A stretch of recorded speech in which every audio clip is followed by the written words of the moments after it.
respect, I think rules and respect, they go together. Yeah. Laws, rules, they are strict, whereas respect is coming from yours. I've heard it described as common culture. So you establish a common culture for the conversation rather than rules.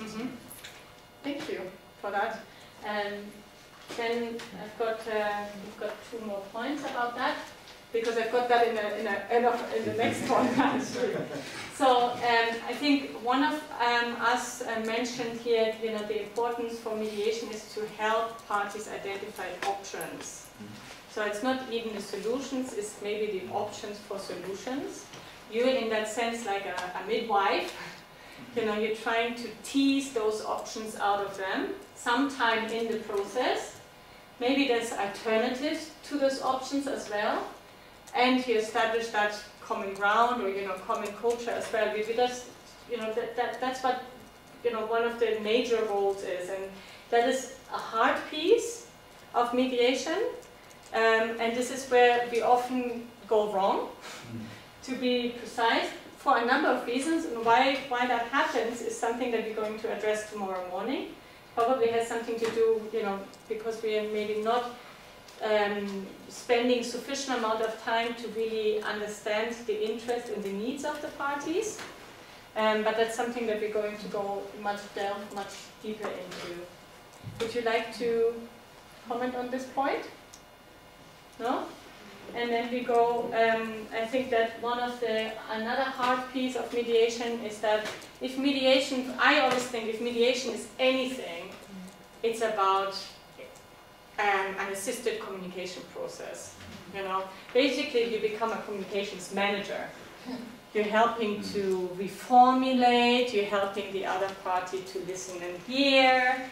You're almost like a chef d'orchestre. You're starting out of making about some very ugly music, you're trying to create a nice symphony in that sense. Yeah. How much is that the case in international peace mediation? Isn't it very much also about interests? You try to find common interests, much more about, what we know from the mediation and social mediation. So much more about fitting interests instead of, going on the level of emotions and reformulating. Absolutely, yeah. So basically, I understand your question, how much of this type of stuff maybe the last one really feeds, especially feeds into the practice of international peace mediation today. I think, even though it is being advocated for and the language is there, so we are here to help you, we are here to understand you, I think that maybe not sufficient amount of time is being spent in really going deeply with the parties to understand them. Well, let's put it this way. Most of the action happens at the mediation table. Most mediators are interested to get a quick result, especially within this international field, because it's job promotion, it's visibility, it's nice, nice publicity. So many times, peace agreements are there to be negotiated, for just having a good signed signature on a paper on it. Yeah. Help identify options, that's clear. Alternatives, what if the parties are stuck? Yeah. What is if the parties are stuck? And that happens too often. I'm going to tell you all of the nice things about mediation. But when you get stuck, then you're really in trouble sometimes, huh? Yes, no, but it's the role of the mediator to help the parties get unstuck. Yeah, I think that's a good question. I think there are schools that maybe say, if you're stuck, you're stuck. And sometimes there are even interests and needs, that are, you can't find a compromise. There are issues and problems, maybe that cannot be solved through mediation. Yeah. I mean, my former boss always said, like, every conflict can be mediated. I'm not sure whether it's true, after a few years of experience. But maybe, maybe sometimes you sit there and you see these conflict parties being totally stuck in their conflict, and I mean, just and then you go for a break. I had once a mediation that was about a door, yeah, right? And the door was too low for one of the managers to walk through. And I was just thinking, so, gosh, it's so easy to, you know, make it bigger! I was standing there and saying, so what do you think? What's your interest and what's your need? And you know, I think that realized in retrospect, they could have saved a lot of money in the end by, you know, me saying that, and like we would have made the door bigger and it would have resolved it. But it took much longer, and in the end, it wasn't about the door. It wasn't about the door. It was about him wanting to be recognized that he reserves respect, you know, and because of his height, you need to make that door bigger. But it was about him wanting to have that recognition that he is who he is, you know. So sometimes you sort of miss the point, and then you have to come up with these. You have to tease it out. And it's a long process, not a word. So you're not allowed to float alternatives. You're not allowed to float. I think not allowed to come out with these things, you mean? No, I think if it's burning on your tongue, I mean, and sometimes maybe, you know, I think you have to, you get the experience, maybe you do throw it out, you know, and say, hey, you know, is that what the problem is? Why are you not coming up with a solution? And then you actually find out that that's not the problem, you know? Sometimes you shouldn't just constrain yourself too much by all of these rules, but you have to be yourself as well, huh? Okay. I wanted to ask you to talk about political peace mediation or business mediation. I think that about both as well. So this is sort of some basic aspects of mediation. Some are being practiced in some parts more than the other, but these are sort of the core elements. Because in business mediation, you would be mediating if one of the parties invite you to mediate, and it means that one of the parties already trusts you, and you need to build trust with another party. Exactly. While in political mediation, you can yourself jump in and start to building trust with those parties. That's why that's a question, you know, obviously that you need to ask. I mean, that happens in political mediator, you know, like somebody gets appointed by the UN, you know, or, you know, lots of NGOs just, they see a conflict, next day they're in there, and say, hello, I'm going to help you mediate.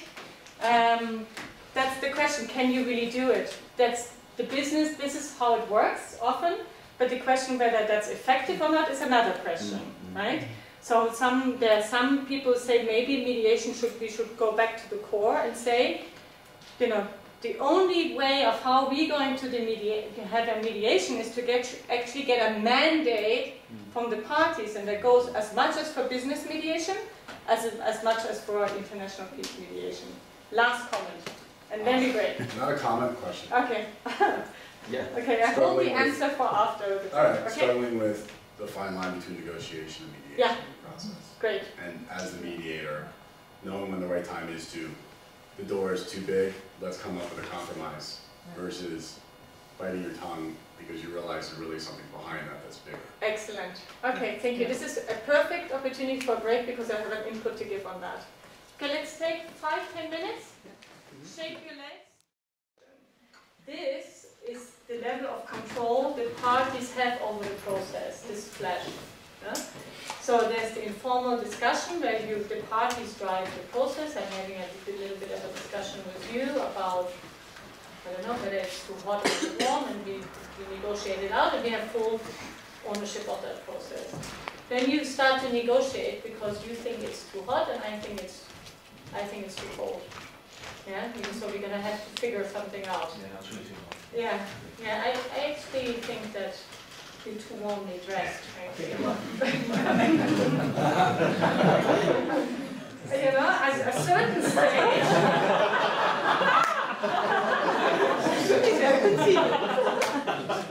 Okay, you too accommodating. Yeah, that was not negotiation. An answer forever. Okay, so that's very good. Now, she would say, sorry, you know, but really we've got a problem here, right?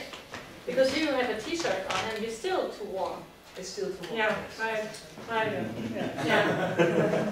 I think that you're just not right. You know, it is 20 degrees room temperature, and you know, it's fine. You're right, normal people would. Yeah, normal people. So at that stage, we might require David, for Let's example. try 18 for 5 minutes to see how everyone feels. Can you live with that? Not yet. How about 19 for 3 minutes? Can you So live with he's trying to compromise here. That's right. Yeah? that? There you go. No, but 20 I got her degrees is 19 for 3 degrees. minutes. I think this is fine here right now. But yeah, And Yeah. you go with 19 for 3 It might minutes. be warmer and cooler in different places, but you could actually go with 19 degrees. Yeah. There it is. I need an arbitrator. I need an arbitrator.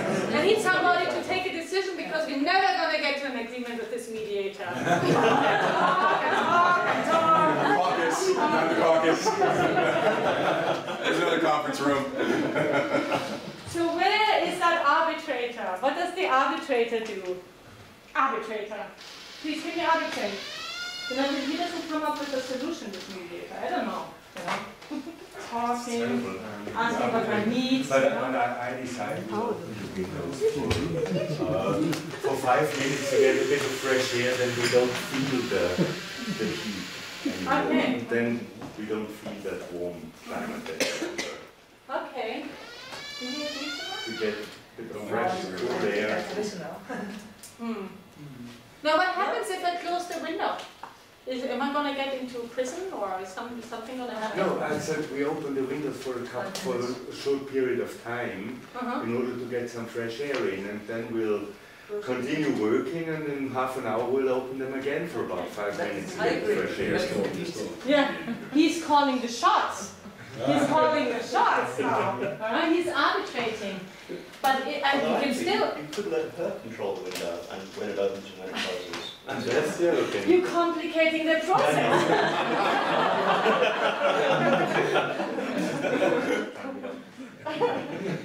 So what happens there, the arbitrator kind of decides for us, yeah, that the results are not really legally binding.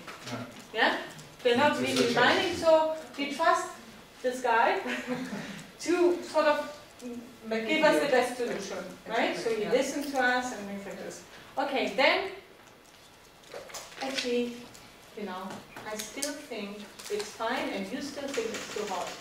Even after this opening, closing this window. Look what happens to the window. The curtains get bent. I mean, it's destroying the building, really. This is not really working out. Yeah? So I want a legally binding process. So you get somebody to advocate it. We have to get the lawyers in, I think. Yeah. Here, there's a lawyer. You get her in, and what are you going to do about it? The judge. The judge. Adjudication. She's Read loads of books, articles. So paragraph 32 says, in case one party is too warm, he or she can close the window. He or she can close the window. yeah. Which type of window is that? Very Spoiler. Okay, so right, and now if I'm still opening the window, I'm going to be the one in trouble, and that's it, you know, and then in trouble. Okay, that's the education part. The result is legally binding. And the worst thing that can happen to us. Okay, what's the worst thing that can happen to us? Like every day you... You know, if somebody comes and just tells us what, who's going to apply force? Khalid, To apply force. apply force? Yeah. Yes, you know what, like by the law of Co.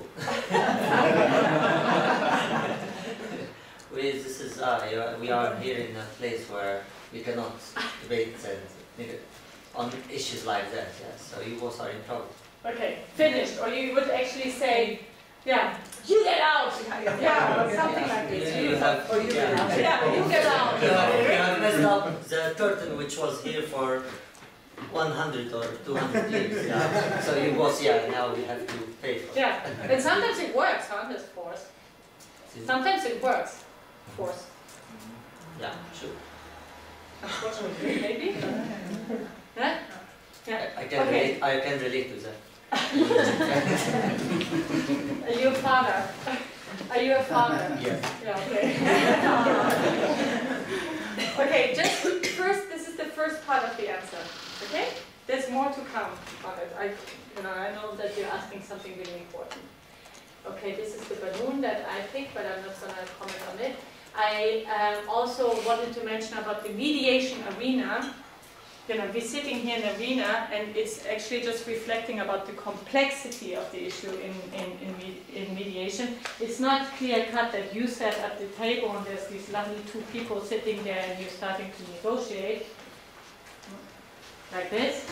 But that person there has a whole background. Whether it's a personal background, his history, his upbringing, her gender, but also maybe some people, in the international peace mediation that rely on that person.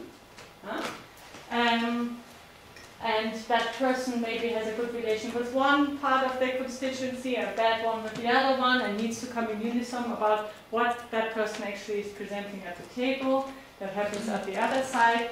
And maybe, there are those that are outside of the circle that we've excluded, but for some reason actually need to be maybe the core of the problem, and need to somehow bring them in. And we need to find out how we're going to do that. And then there's the mediator. The mediator has also somebody to relate to, maybe. First of all, it's my own values, maybe. My own gender, maybe. What else could it be? My boss. I have some personal interests, like I would like to make a bit of money, maybe. That's wrong. Or I want to improve my career. All sorts of things. I don't like that mediator. Or I like another one better. Or I think I could get something more out of the other one. So this is just to portray to you that it's not as simple as it looks sometimes. Sorry that I go back a bit. Yeah. My country, 2 countries are mediating, but they call themselves as facilitators, not mediators. They're anemic to the word mediator. They would prefer to be called facilitator. Yeah. Norway and Malaysia. Norway and Malaysia. Yeah, and why is that? That actually that happens quite a lot in the international context. That actually, even though what you practice is mediation, a lot of people prefer to call it facilitation. And why is that the case?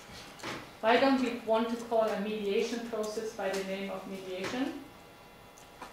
What would be the reason for that? I'm not sure. How do you call it a certain context of principles and regulations and stuff that you fall into a certain domain at UN, which means maybe that it has consequences on what you have access to or not? Yeah, you become a subject almost, yeah? Maybe parties have very negative attitudes towards that. Exactly, that. Very good. Many parties have already negative attitudes to the term of mediation. Because why? Sorry. Perhaps it suggests the conflict. It acknowledges that there's a conflict and we need to resolve it. But I don't have a conflict. This is my country, right? And those are the troublemakers, and I want to get them out. But it's not my conflict. Sorry. Absolutely. Yeah. Anybody else? Jennifer? Yeah, so they can't be taken responsible for the outcome of this. Yeah. I mean, facilitation says, yeah, okay, I'm just helping them, just showing them the way. Yeah. But if afterwards there's a third world war, it's not my fault. Sorry. Very good point. I also, wanted, just as an example, from the mandates of the special representatives, for example, who mediate most of the conflicts. Probably, I would say, I'm just saying grosso modo, 90% of them never mention the word mediation. So they have the mandates and they say they're facilitating some sort of a dialogue. And in my experience, every single time I ended up saying I'm a mediation expert or a mediator, they don't want to have anything to do with me, because as soon as they start talking, the press is going to pick it up and they say they're talking to the mediation expert, which means that they're trying to find a solution, that there is a conflict, so you know, we better find a nicer definition.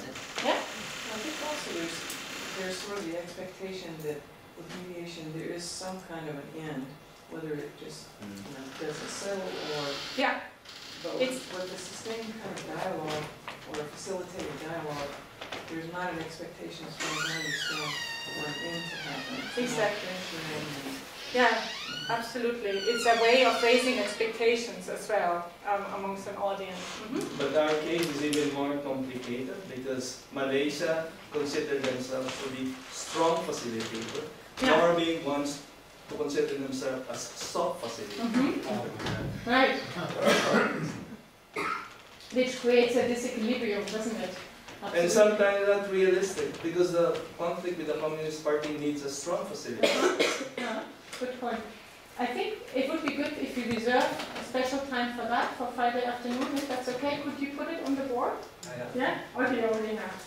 Yeah, I just wanted to say maybe sometimes parties fear being sucked up with the politics, especially when the outcome is not too good and they don't want to be associated with the outcome, so they rather call themselves facilitator than mediator. Absolutely. Very good point. Thank you.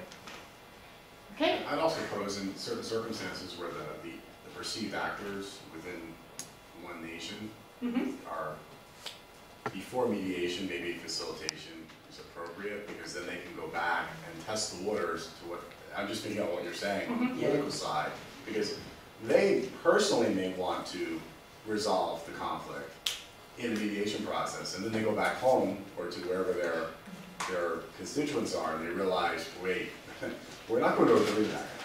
So facilitation could be a way of sort of reading the tea leaves, and then going back, seeing if that is something that's tolerable, and then coming back to a place of mediation. I don't know if that very good, yeah. And also, I think you need to be very creative in how you present yourself, in a sense, you know. Because on the one hand, you want to show that you have a mediation competence, but on the other hand, it's true the parties are very reluctant to, agree to engage with you. Very good point. Okay, I'm just going to run you through some, of the 8 points of this UN mediation guidance. I'm not going to get into great detail into it because a lot of you are very bright people and you can read for yourself. And it's quite self-explanatory. I just wanted to mention them so we have a basis of common communication, if that's okay. Oh, okay. Well, that's my very artful, and you have this nice slide. Okay.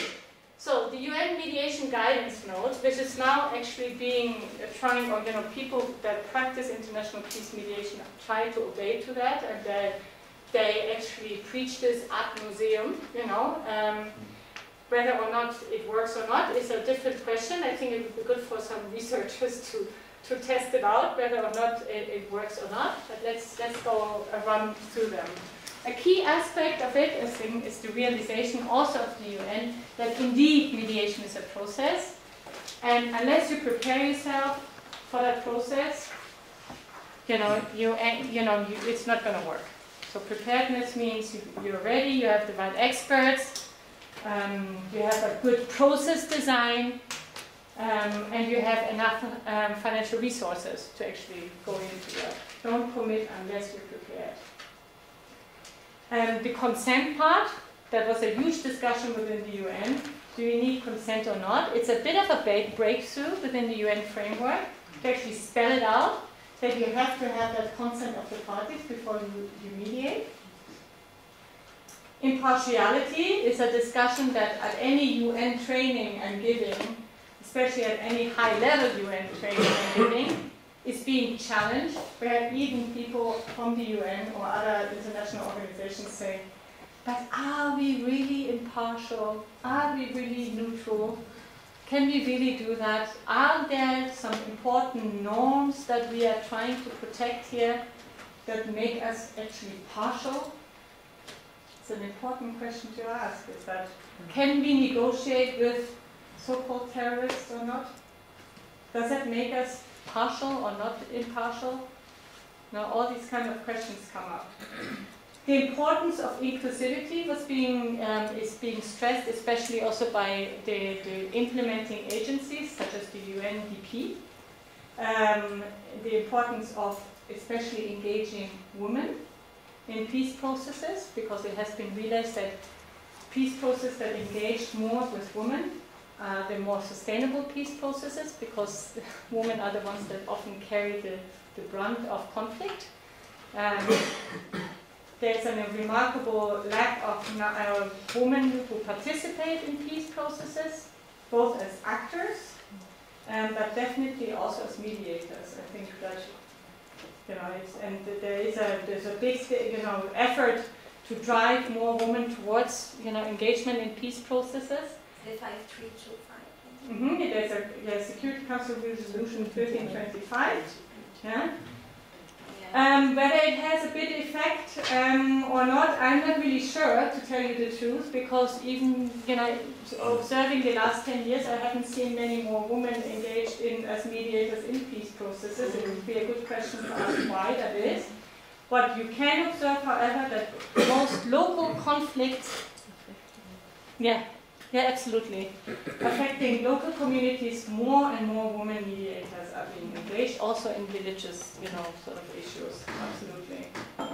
It's something that you still haven't come around to understanding. I even studied this for a while, but I wrote a report on the role of women for the Secretary General in peace processes, but I couldn't come to a very good conclusion actually why it's still the case that there's not an equal number of women being involved. We can discuss it further if you want at one stage.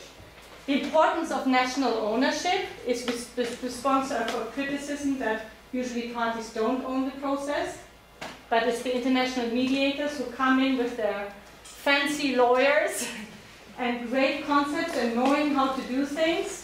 But actually what often happens is actually that the parties that you negotiate with don't even understand what you have negotiated. But it sounded good when you talked about it. And then, you come to a conclusion. Sudan is like a classic example for it. And then they sign up to it, and then people do wonder why the conflict relapses, and very oftentimes the reason for that is that because the negotiation, the content wasn't fully understood, and there was no national ownership for it. Now, why and how to get to gaining and getting that national ownership, that's also an important question that we need to address. International law and normative frameworks. Do you know what I mean by that? Yeah? Is there any... Okay, but now I'm going to pick out some on the lawyers. Where is it? There's something. I'm a lawyer. Are you a lawyer? No? You are the lawyer, yeah. But I don't have that much experience. What was the question? Well, why would be like a guideline endorsing or advocating for observing international legal frameworks on normative issues, normative law? It really, Right. Yeah. Right, it would help. What does it mean? There are certain conventions that people have agreed to ensure a minimum level of human rights. And absolutely. So if you have agreements being negotiated or mediated, we also want to ensure that there's like minimum rights are met as a mediator. Yeah. Like it's an ethical obligation. Absolutely. It's not only an ethical, it's that it's a legal framework. So if you're an internationally appointed, an officially appointed mediator, question is also whether or not if you're not international appointed, but if you're appointed by the UN, there's a set of legal frameworks such as human rights law that you need to adhere to. There's certain actors you can sit with at the table, and certain actors you cannot sit with at the table. Perpetrators of violence, usually, there's a thin line where international mediators cannot sit legally at the same table than them. So you can't engage with them, which raises a lot of questions. It's a conflict. I guess everybody at the table has some little blood on their hands, or a lot. So yeah, there is obviously a line there's a line that can be crossed, but it's actually, you know, those who have done massive abuse to, you know, to, what's the new term is for crimes of humanity, for example. And the question is that oftentimes the investigations have not been done, so you don't know how to do it. For example, in negotiation I was involved with, you know, maybe an official mediator would have never negotiated with the parties that we would have negotiated. And also the second question is that can you give these perpetrators of massive violence amnesties and things like that? That is something that is now heavily discussed, and the UN is not permitted, so that lots of sideways are trying to be found, or are being found for that. Yeah. There's the issue of giving somebody legitimacy as well because they're in the room as a mediator. So then, building on their authority to seemingly represent people that they may not represent that much. Mm-hmm. Totally. But it's, I guess, when you try to negotiate peace, you want to negotiate with all the parties involved and leaving people out of it because supposedly they have too much blood on their hand, will leave out a huge party in a conflict. So I'm lost. Challenge, yeah? Practically speaking, in a situation of international negotiation, who decides who's going to be in the room? And the mediator. The mediator. Yeah. Yeah. Except, yeah, you have a point? Okay.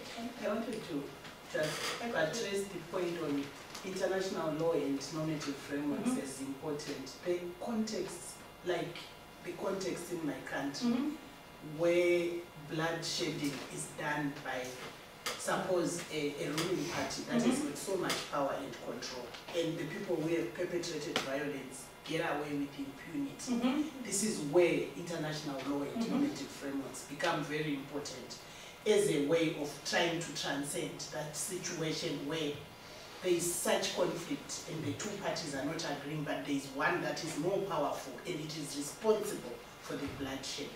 And without that, there is no way of putting them off. Okay, question of Justin. Two more comments on that? Yeah. Pascal and David? Sure, a comment about that. Who was at the table was brought in on his or her hand. It's all about moral justice against legal justice. You know, sometimes you have justice spoken out by laws or a judge or something, but it's not just. You have this also in national legislation. And we need the law, you know, we need to have frameworks, but it doesn't mean that the world is right and just in a moral sense because of that. So I think that's the challenge. Yeah, who can you have at the table? You need to have standards, and they might not be right. Yeah. Okay, let's recognize that it's a huge challenge. It raises a lot of debates that we might not resolve right now. Yeah, please. I was going to put a second sort of example out there for international law and normative frameworks, but economic embargoes, where diplomacy and countries or the UN Security Council, or the UN as a whole, right, votes for an economic embargo and geographic footprint. And now the mediator, because those stakeholders aren't necessarily at the table, right? They're in the shadows. Right. But the issues at hand may have something to do with those economic embargoes that are starving the populations that have led to the crisis, that have led to the mediator being at the table. So how do you navigate that if you're now appointed by the UN to be the mediator? Who do you go talk to say, well, what do I do about the international law part of this that has said, you know, I got an economic embargo and I want to sort of help facilitate or mediate out a solution to this, but I don't have such. What do you do? That's a good question. I mean, and I don't have a real answer for it. I can just tell you out of experience at the beginning of the Syria conflict, 2 years ago, there was a group of people that came to, let's say, international authorities, and there was the most important economic actors in Syria with the real key critical connections. They were just about to be put on the blacklist, yeah? And nobody from the international community wanted to talk to them. That's what happened. I think if they would have, they could have possibly prevented the atrocities that are happening now. So it's a big question mark, yeah. So could we have two more maybe and then we go on? Yeah? You had okay. Yeah, in non-UN mediated processes in the Philippines, there are side agreements to determine who sits on the table. Mm-hmm. We have what we call as a joint agreement on immunity and security guarantee. And there's a list of nom de guerre somewhere in Utrecht, kept in the vault, and that's where the listing of people who can sit on the table. And this has to be respected because it's an agreed signed agreement. Okay, so it's an agreement in itself. Thanks for sharing that. I guess that international laws and normative frameworks in general here can represent the point, the formal point and objective point, a bit as the mediator, in which people can then build their own interpretations and share their own opinions on the thing. And it's kind of, we have it as a framework, and then that's the point in which we can find ourselves to meet each other, no? Or not, maybe. Or not. Absolutely, it's a framework. It's a framework. Absolutely. Yeah. Okay, can we get on with it? Yeah. Last one, coherence, coordination, and complementary of the mediation effort. As I told you, as soon as there is a conflict somewhere, and I was in Ukraine in October and in November, you get in there, there's a conflict, I can tell you that within 2 or 3 weeks, everybody is there. Everybody wants to do mediation, and nobody works together. So basically, at the Prime Minister's office, there would be about, OSCE, EU, US, Germany, UK, they had this, that's all they did, and everybody was trying to see, maybe I can get a mediation mandate out of here, and that's the coherence, coordination, and complementary of the mediation effort. Sounds excellent, but even after publication of this, it doesn't quite work because mediation is a lot about ego as well, at least international peace mediation. And it's about, is it going to be my process? I'm looking and showing off as well, that it's my process and I'm managing that process. Whereas, and if we will talk about maybe later, the real practice of mediation, the art of mediation, is that your ego actually is not even visible in the process anymore. It's almost that the parties don't even see you as a mediator anymore, because all you do is that you're making the music, Right. Quality of the peace agreements. And you heard of that famous statistic, and I forgot where that statistic is from, but I always quote it. Maybe you can help me. That 70% of all peace agreements fail within the first 5 years of implementation. That's a lot, huh? 70%. Yeah. Okay, so I'm going to give you maybe 2 or 3 reasons why that is the case. One of them is that because they're formulated by Anglo-Saxon lawyers that are not being understood by most of the non-developed world that is not Anglo-Saxon, maybe, that's one part. The other one is that they're too complicated. They're not being actually understood by sometimes very simple people, some of them which don't have higher education and don't understand the legalese behind it. And the third point is that maybe, there was something else involved in signing up this peace agreement. Maybe it wasn't really, about the peace agreement in itself, but it was about a nice incentive that they had, in that process. There we go.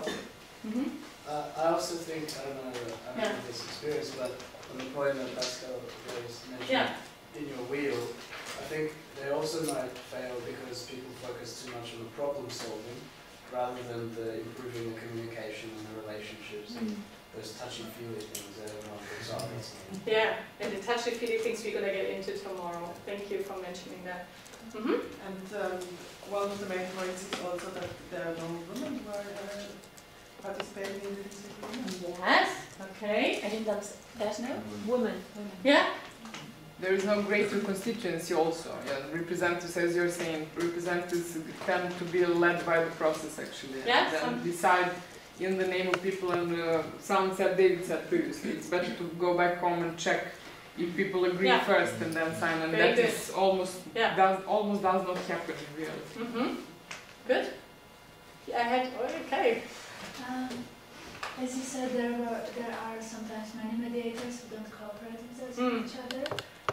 Can they become a spoiler then? To become to escalate Absolutely. more because they are not. They hadn't had a chance to be a mediator. Can you hold this and put it there? I'd like to discuss it separate. Mediators are spoilers. Can you put it on the board? Thank you. Last one. Last one. Is it because these agreements don't have a way out? In other words, there is no escape clause. Okay, so... There's no alternative. They're dead ends. They're dead end for one of the parties involved, so they're breaking it. Yeah. Why did they sign it in the first place then? Yeah. Okay. That's a great point, though. I mean, it really is to think about it. There's no flexibility to the circumstances changing. Yeah.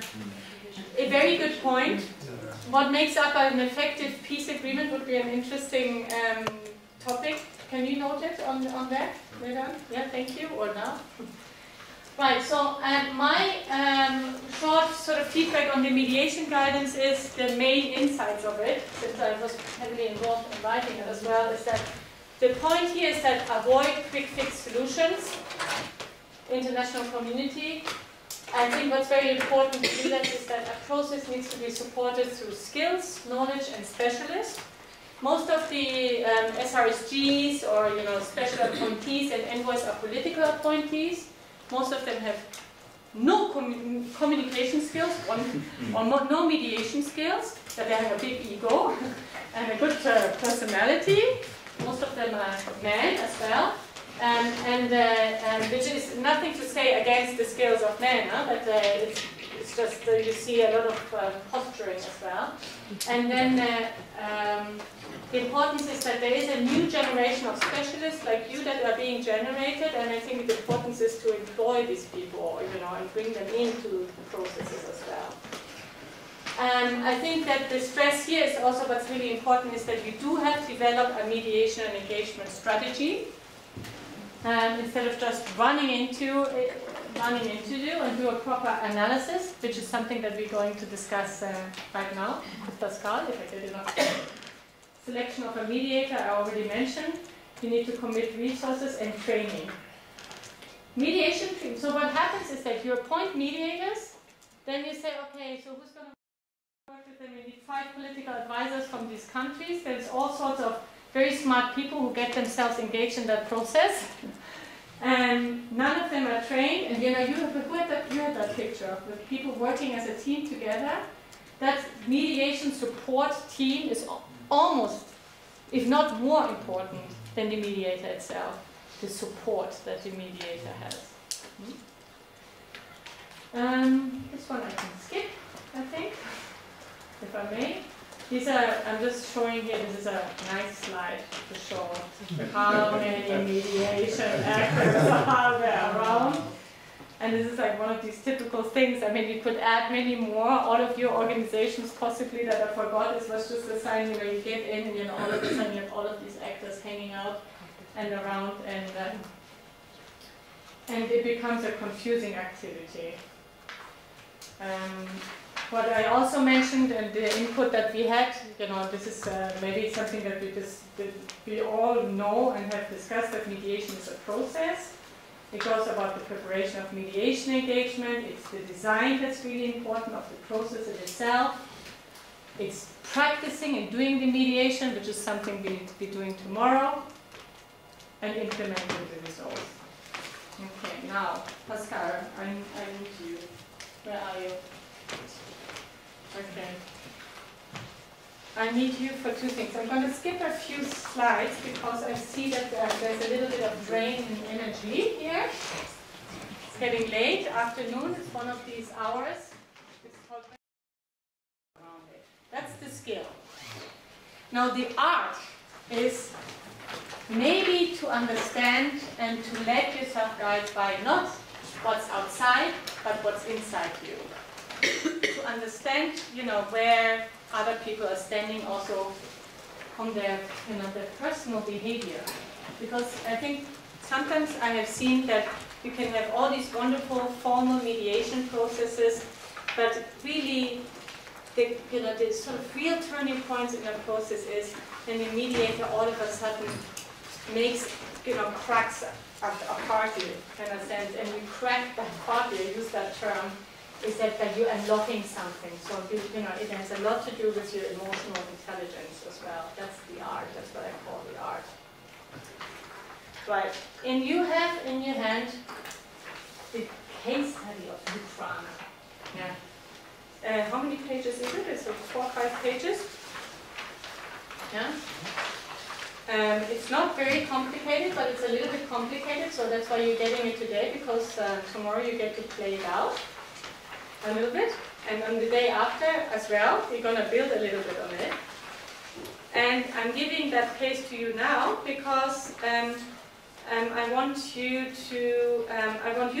Pascal, to share maybe some of the tools that we have available for conflict analysis for us to assess this case. As a first start before engaging in the negotiation. Pascal, you want to have a Yeah, do you want to distribute the handout? Yeah, you can. Do you have a handout on this? Yeah. Oh, yeah. Okay. I can do it. You can talk. You can just send it to us. Oh, yeah. Okay. Yeah.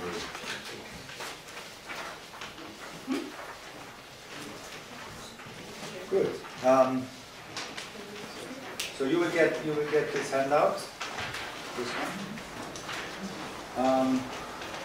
Just to have an idea about how conflict analysis can work, what it can be useful for, and some models where you can analyze your conflicts that can give you some guidance to analyze different types of conflicts. So you're getting this handout, and maybe first I can just read you out some useful questions about conflict analysis. So one obviously very basic question is, what is the conflict about? It has to be asked. It is simple, but of course it has to be part of a conflict analysis. Who are the groups affected by the conflict? So you need to know who are the actors. Who are the ones affected? There may be others not affected. They might be affected in a positive sense, that they benefit of a conflict. They might be obviously affected in a very negative sense by the conflict. Who are primary, who are secondary actors? So you have the ones directly involved in a conflict, and you have people behind, maybe providing resources to them or being attached to them in any other way. What are positions, what are interests, and what are needs of different actors? So these are different levels that play a role in how you later on address the conflict and how you really go to know what is really behind. We saw, what was it before? We said what is really behind. You mentioned the door, right? So the size of the door, or the height of the door. This was probably, let's say, position, but behind was a need for recognition. So if we stick to positions, we're not really on the right topic. So we have to get to the deeper level and to really understand what is it about. Who do leaders from the country, region, and international community position themselves?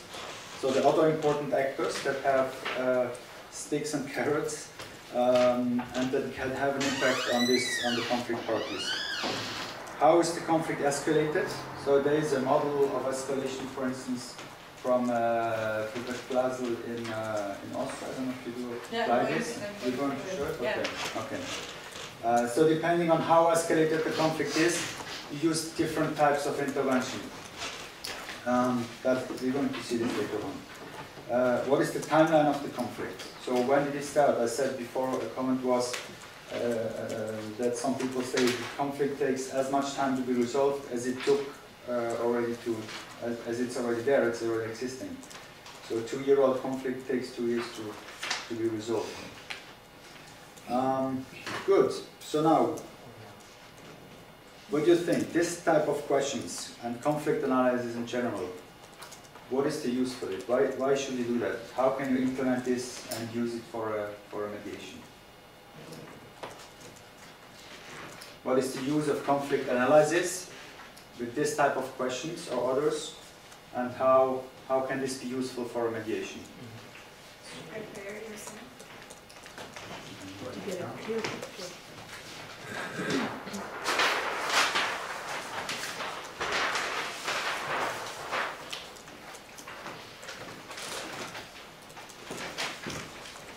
So why conflict analysis? You said to prepare yourself.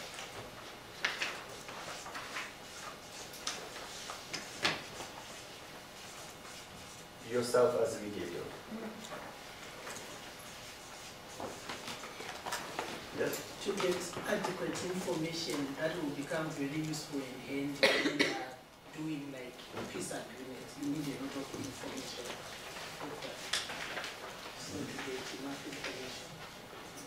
And what for you use the information? You said peace agreement? Suppose during the mediation you are going to reach a level of coming up with a peace agreement, you need to have background information to the causes of the conflict. So as to come up with an effective peace agreement that is relevant to the project. Get information, for instance, for effective peace agreements. Peace agreements. Okay? I guess two main points. One is related to getting information and how being able to identify the stakeholders and being able to invite all and being inclusive.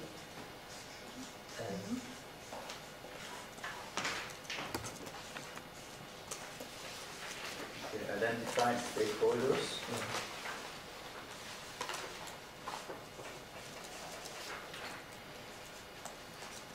And the other point also related to the needs.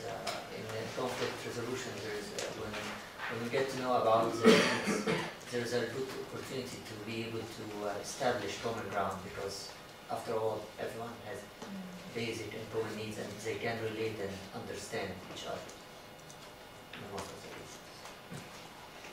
So you would use the conflict analysis to establish common ground? Yeah, this can be a guideline to how we can build consensus or how we can.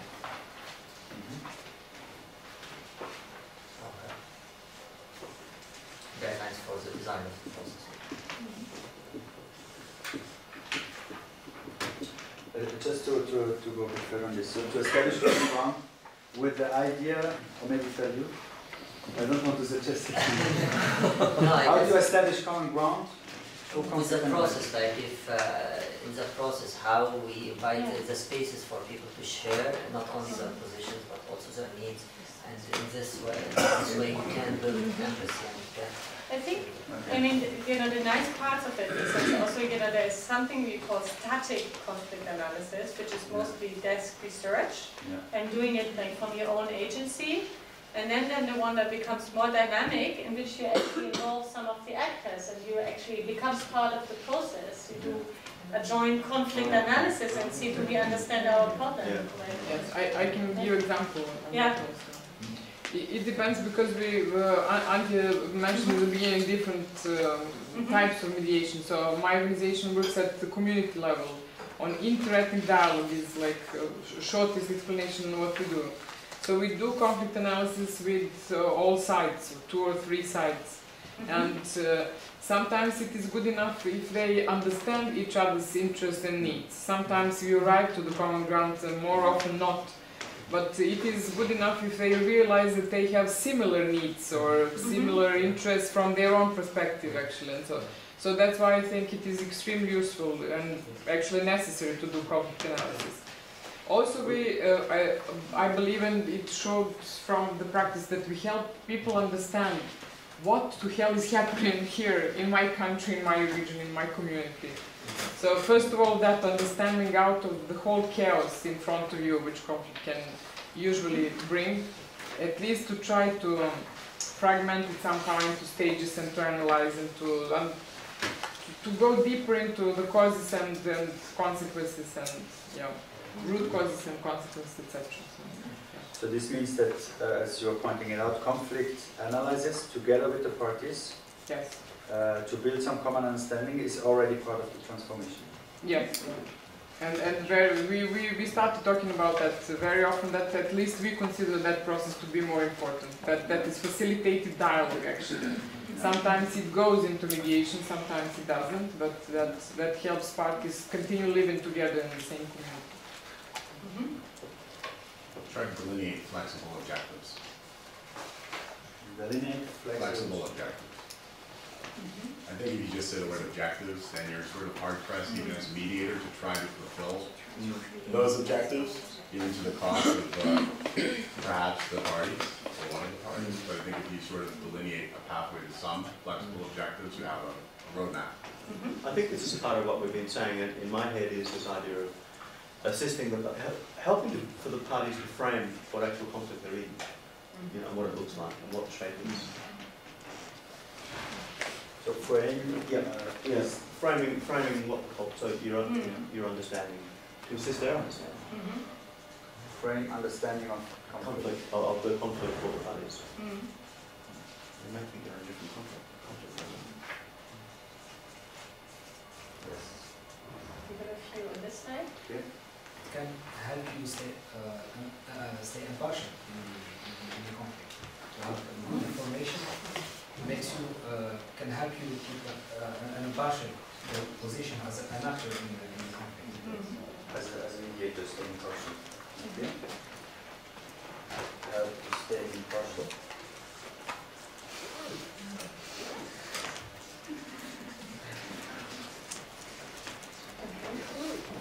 Few more. Do you have enough information about the real issue at stake to gain credibility in the eyes of the parties, so that they understand you know what, but still not come with the whole ready-made analysis, so that they get a chance to build it with you? Which again would speak in favor of doing it with them?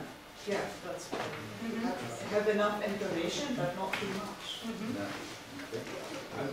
We did a case study of the Russian and Japanese dispute over the islands during Teddy Roosevelt actually mediated. And we did this actually case study in 1992 here, but it was interesting. It was an American case study, and there was Japanese and Russian there that had a totally different perspective than what we had presented in the analysis. And that's with 100 years of reflection. So who would write the analysis? I mean, it would come out different, I think, from each prospective party, even the mediator. Do you do it jointly, or how would you actually conduct the analysis? Is it jointly, or? That's a how question. I don't know. I mean, how do you arbitrate a conclusion for the analysis, or? Because everyone's going to have a very different view of it. Which raises, may I come in? Can I come in on this? Is that, because you raised your hand, so I'll jump in the queue here. But, you know, one of the critical questions is always that when you fly in with like one of these, you know, high-flying mediators, and you give them their file, their briefing file, and I've met many of them who said, I don't want to read any of that. I'm not interested in this. And you sort of, as the sort of mid-level specialist, you say like, oh my God, they're going in there and they don't know anything about the situation. You know, all these things you can do wrong, really. But a lot of them come in and they said, I want to test the ground myself first. I want to hear from the parties what the issue is. I don't have to know everything about the context. I just need to know what's important to the parties. So the end product of the analysis is for the mediator, not for the dispute. But yeah, but now I think here we're talking about two things. We're talking about this, you know, the static one that is maybe more for the mediator to come in, so he knows a little bit, you know, where he's at. And then we're talking about the second one, which is more actually as a tool for transformation, you know, where, and also the interesting thing, sorry, I'm abusing my position here, but you know, sometimes, you know, your folks or your analysts can make a total different assessment than your parties do, you know. So you have to find a way out of that as well. So these are all challenges we're pointing out. Yeah. But what So kind of preparation do you think are more effective?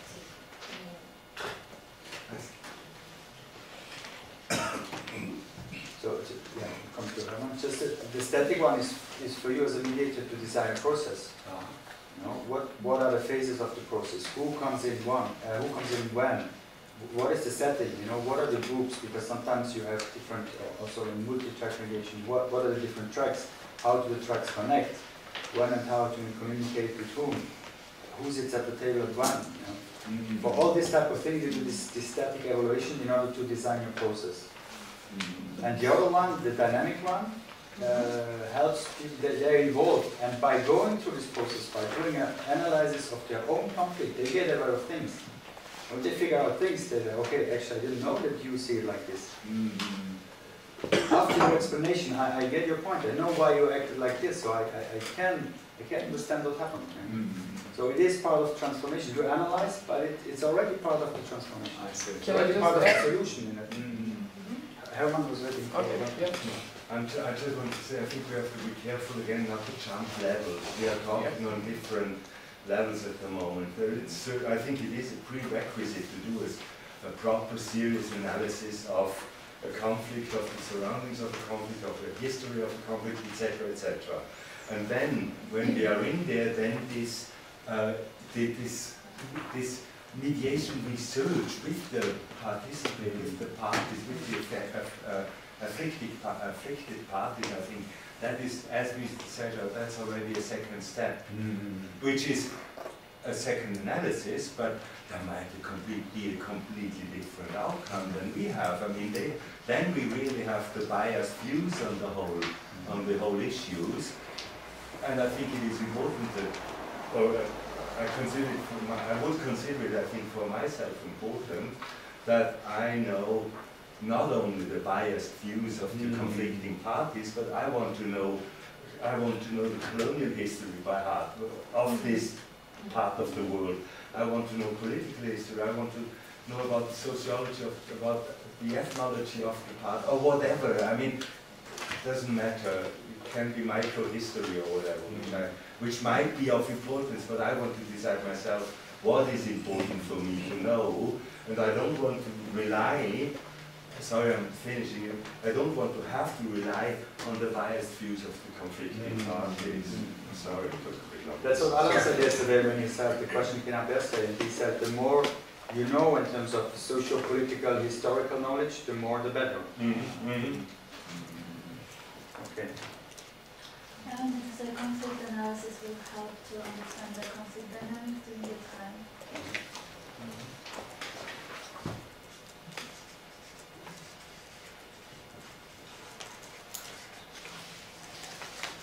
And also about the common ground, I have a question. Is it the mediator that decides the common ground for both parties, or mediator should bring parties to see the common ground themselves? We get to that tomorrow. Yeah. Do you mind to wait to rest your case for that tomorrow? Yeah. How about Antje? We have, I would say maybe because you could introduce some of the models as well, maybe take two more questions. And then This is related to what Herman was saying. I completely agree that mediators need to prepare oneself. But, there is the but, good preparation, but I wouldn't dare create in dialogue or mediation process without sides being involved. So yes, I have to have the local knowledge about, I was working mostly in the Western Balkans, about South Serbia, about Bosnia, about Montenegro and so on. But when I go there, that's why I mentioned that we do an analysis together.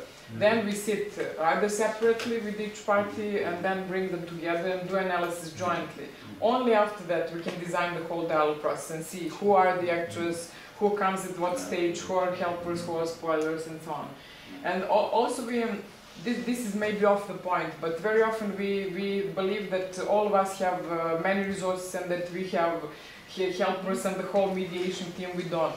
Usually there are 3, 4, 5 of us, and we share all these tasks. But it is important how to carefully facilitate that and to include all the parties from the ground. For me, that is the key, actually. Mine is not a question, but a comment in response to her question. Yes, it's true that the two parties are brought together and they must strike common ground on their own without the mediator imposing. But I think the mediator must still envision common ground, because this is the whole purpose of coming to this space, and the purpose of peace building is to ensure that people strike common ground. This is the reason why the mediator needs to have knowledge, so that they can already envision a possible common ground without necessarily imposing, but supporting a process that leads to a common ground. Okay. There was a last hand, I think. Yeah, it's also related to the needs, because it's through identifying the needs, the generating options and alternatives is always possible. Yeah. But based on the needs.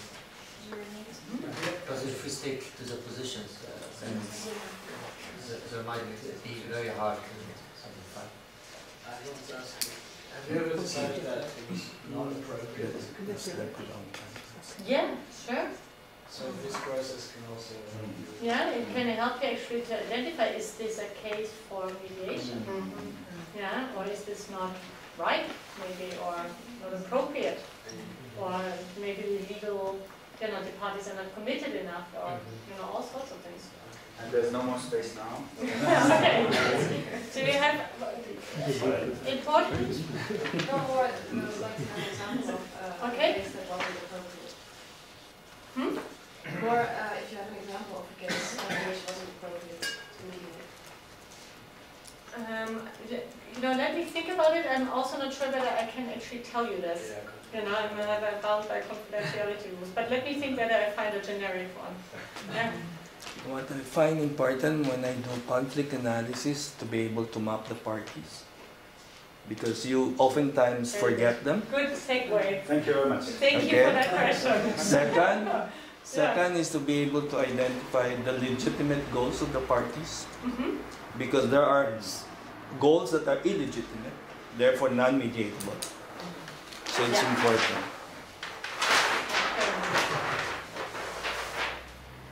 I don't know if it's perfect for all to see the whiteboard. No, you don't see the.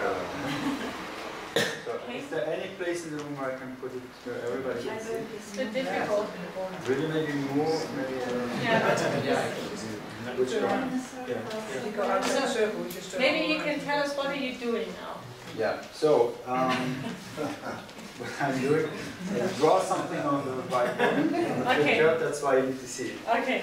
And I will draw just a few models that you can use for conflict analysis. Okay. So I have this one. Do you want to do this one first? Yes, we can. Okay. So you have this on the left of your handout, on the bottom on the left. And this one is important. I don't know if it's on the PowerPoint as well, the terms, root process, right? Yeah. So there are always different levels. You have, very famous term, root causes of conflict. Well, we'll use a little bit about conflict, peace building, knows this term, root causes of conflict. And the root causes lead to a certain core problem. And after that problems, only you have the effects that you see in society. So it's very important, obviously, to differentiate between these three levels, because if you work on the effects, you're not working, obviously, on the root causes. And the branches of the tree will grow again. So you might cut them off, but they will grow again if you don't cut off the core problem or if you don't address the root causes. So let me ask you, has anybody an example of root causes of conflict? What could be root causes of conflict? Poverty. Mal-education. Sorry? Mal-education. Mal-education. Bad education system. Yes. Inequality. Inequality. What could be a core problem that results from inequality?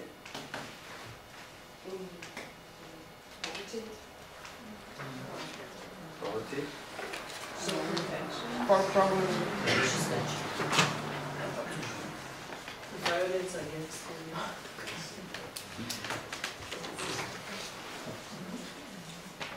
Inequality as a root cause. Lack of rights, faith, Lack of rights, rights. for example. Okay, let's finish on this example. We take this up afterwards. So inequality that leads to poverty. Yes. So the root cause is inequality. Yes. The core problem is poverty. Yes. And now what are the effects? I think that she said it, gave a good example. Violence. Gender-based violence against women. Because of poverty, can you elaborate a little bit? Yeah, like where I come from. Because of poverty, women are mainly in the majority of the poor, so they depend so much on men for survival. So in the end, they sign up for relationships that are not fruitful to them, where they are abused. They stay and live with their abuse because they cannot move away from the source of like needs, who is the men. So this is how poverty fuels violence.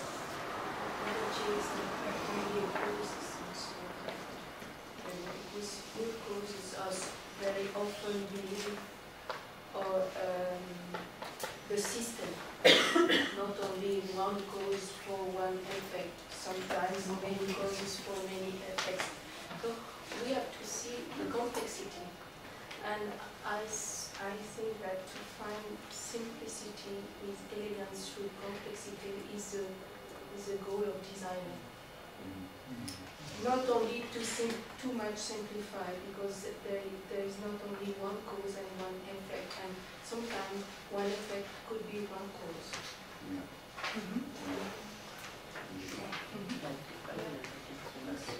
Okay. Yes. It leads to health, related issues, which ultimately affects the country. Health.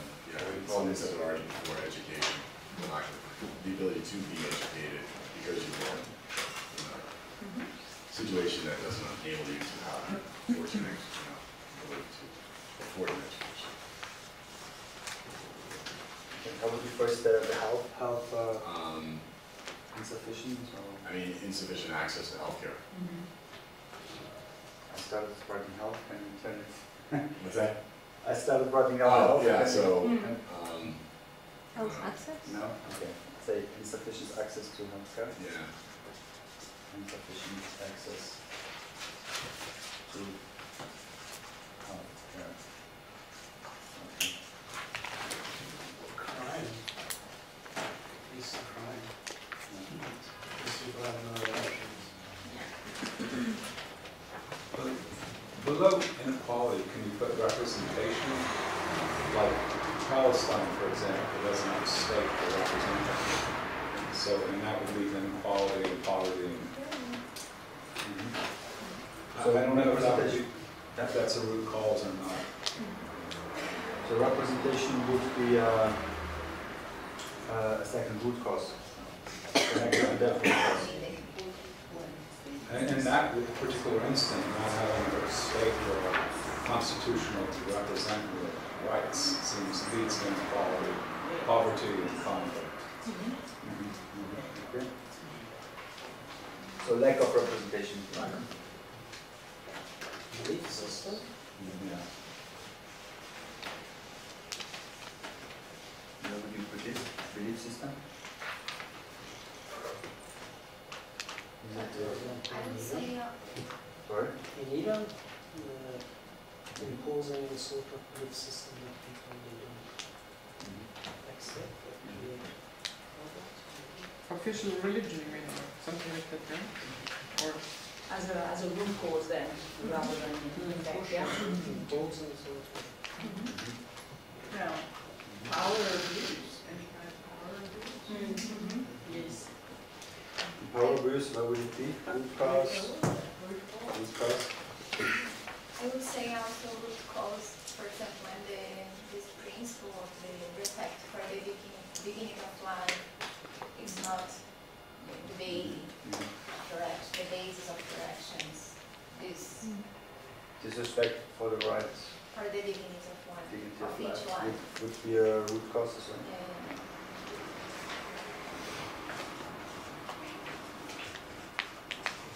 Another effect would be corruption.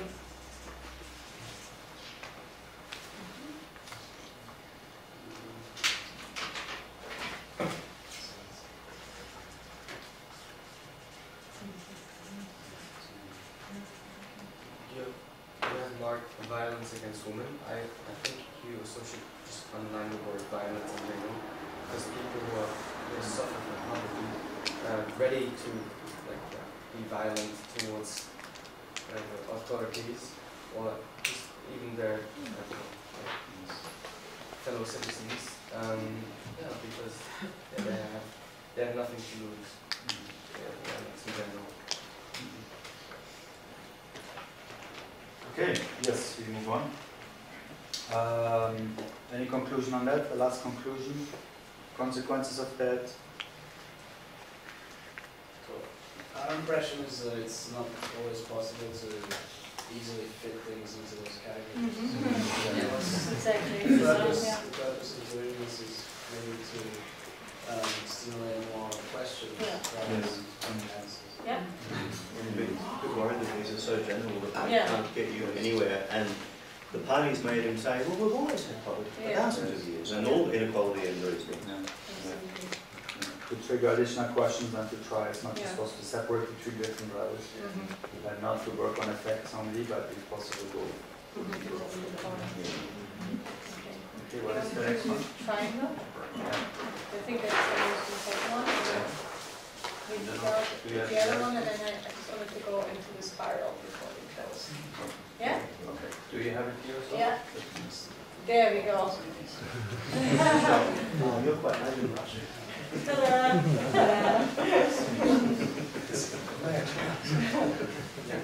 So some maybe joined our workshop today where we did this, but certainly not all. Yeah. So we have this so-called ABC triangle, which is one of the basic conflict definitions. So here actually in the handout is called contexts. Personally I call it contradiction, but it's just a term of wording. So you have here who was actually on the workshop yesterday? So maybe they can tell you. That's okay, tell us. I just remember the other big triangle too. Sorry, there was another one. Yeah. There's another one. So attitude, what the attitude, the behavior, Yeah. it's up there.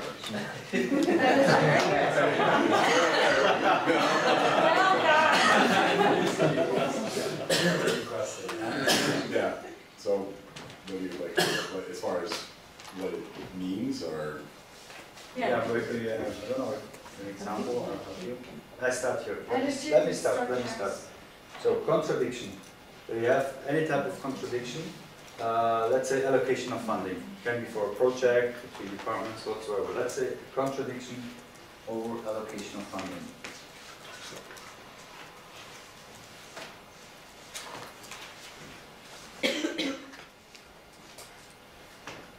Now I'll hand over to you. and I'll hand it over this way. I'm deferring to my colleague over here.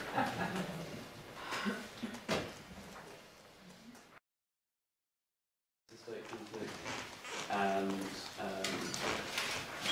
routines of violence and all the very useful data we looked at from the centre, the data centre, but very interested in charts and stats, looking at kind of conflicts during the Cold War and post-Cold War, and how there are perhaps more conflicts than others. And looking into terrorism, which was a very, very good phase today. And that's sort of coming through in the morning.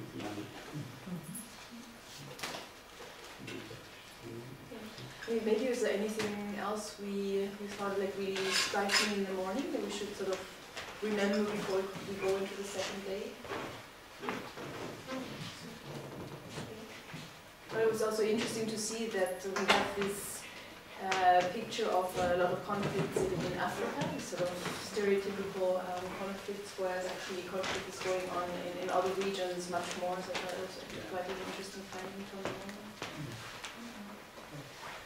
In the afternoon with Antje, we spent quite some time in the beginning to ask ourselves a little bit why we're here and how we relate to mediation, or the picture that we actually had, how the picture relates to mediation. So that was really interesting because I think it opened up, it showed us a little bit more also about the participants than we had seen before.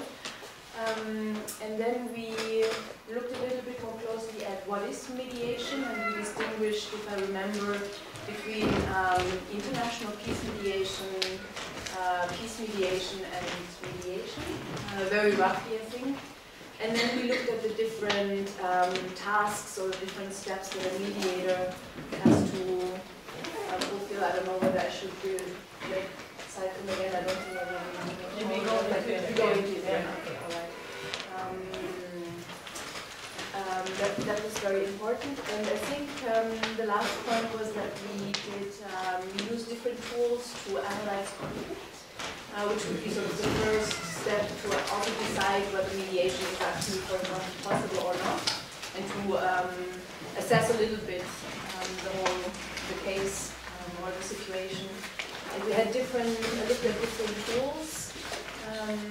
One was the triangle, or the Oslo practice. Or the conflict tree, exactly. And we have the onion as well. We didn't look too much at the onion. Yeah. And the spiral. Yeah. What is the name? Is there a specific name? No, actually it's supposed to be a ladder. Yeah. It's underscore.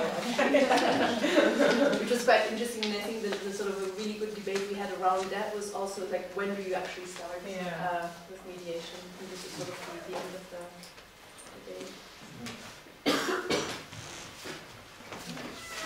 Models also characteristics of the mediation or mediators, the ones that are proposed by the UN. Yeah, true. You look at the guidance and the UN definition as well. Yeah. I think also the UN definition versus other definitions, because it reads a little bit differently. Okay, thank you very much. Thank you. Thank you. Thank you. So before I forget it, I need 2 other persons for the feedback this afternoon and 2 others for tomorrow to do the wrap-up. Feedback? You're good. Can you tell me again your names? Can you tell me again your names? Tanya? Yes. Pauline? I'm doing the feedback, and who is doing the wrap-up tomorrow? Definite. And who else?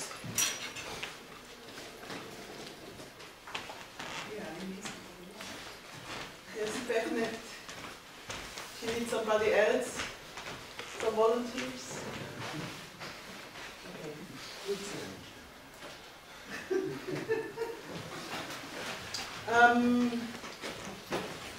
Then I'd like to remember you again that yesterday one of the ground rules was to be on time here, so it's not very nice if other people are waiting until all the audience is here, so I really ask you to be on time at 9 o'clock. Even the people who are doing the morning shift down in the kitchen, they know that the people from the Summer Academy, that they have to leave a little bit early so that they can stay at 9 o'clock in the room. Is this okay? Yes. Is this okay?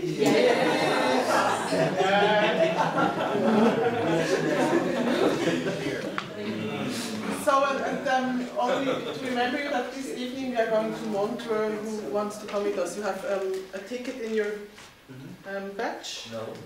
You have not. Then you can go to the reception and ask for one if you don't have a ticket in your badge.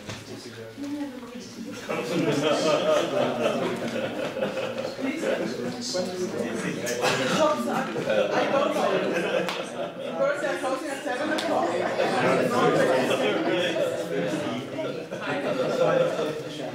No, they're Thank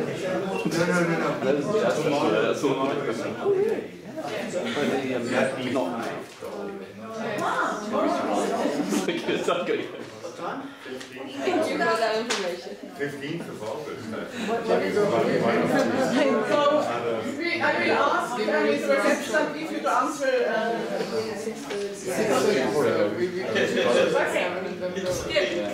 Let's ask somebody. I will ask at the reception. Can we, I'm sorry, can we ask one question? Yeah, since we're going out, would it be possible to go a little bit earlier? There are more people who are in favor. If dinner is at 6:30, probably we can finish by 7 and then go. If we go at 8, how much time will we have? Very little. Tonight, you mean? Yes, tonight. Yeah, I agree. And the train leaves at 7:12, I think. There's a train every hour at 14 past. Who wants to go at 7-Eleven? 7-Eleven, very good.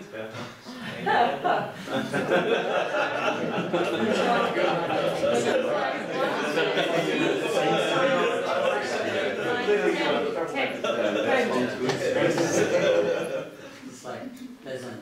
Go where the majority is. Are there people who want to go to Montreux at 8-11? Who wants to go at 8-11? No. Women in any case.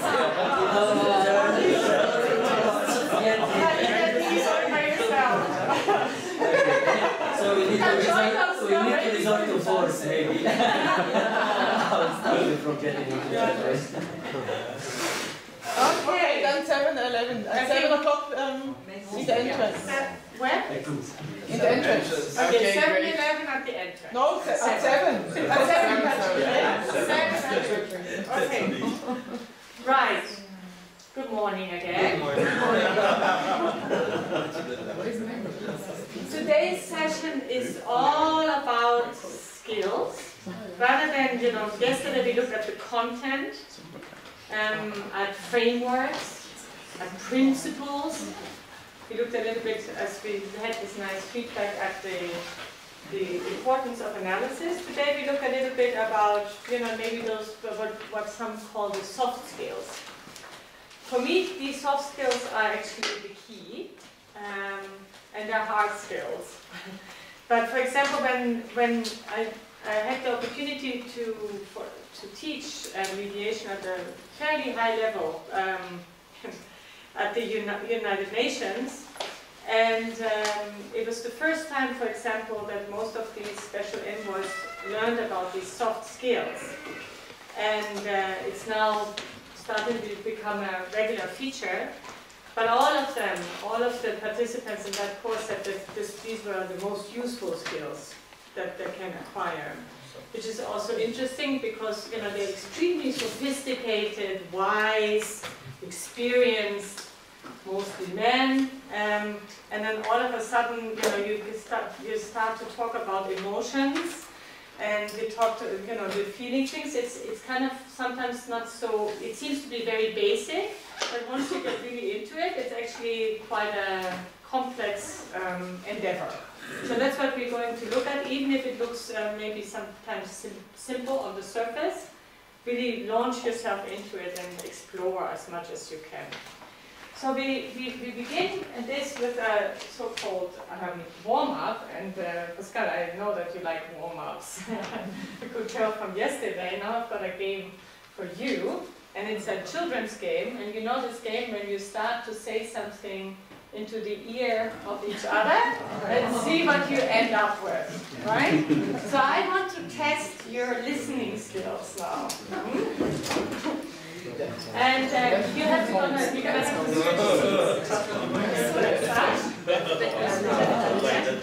So Pascal, you've got 30 seconds to read this. To read it and pass it on to your neighbor. And then I say dong, and then you go on. Yeah? Yeah. And so you have to work all together again.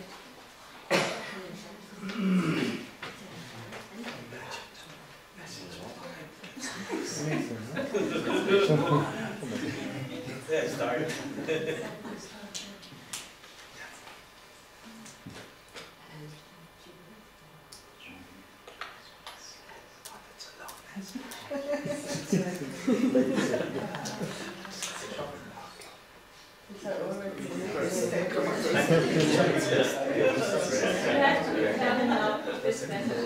Okay, let's go.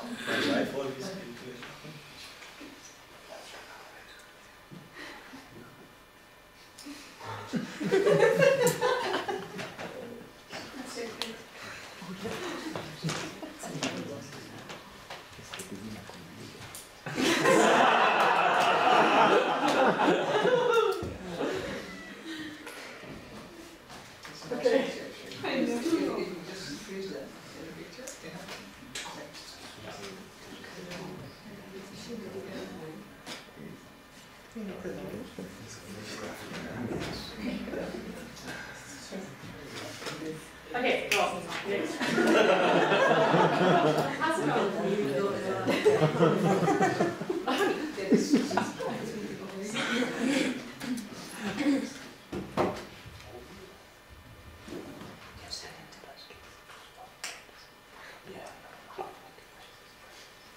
Okay, next. Next, just pass it on. No. Just make sense out of it. It's okay.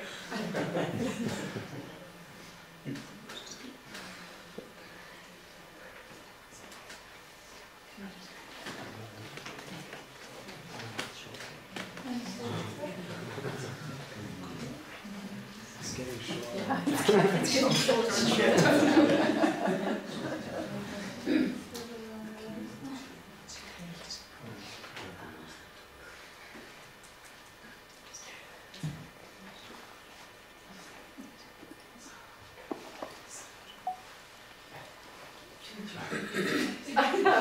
Okay. Only ones. Yeah. Pass it on.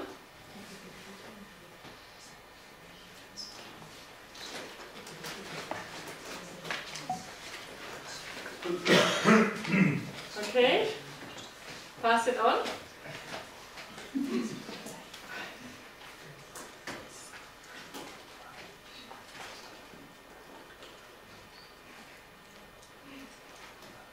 It's getting longer again.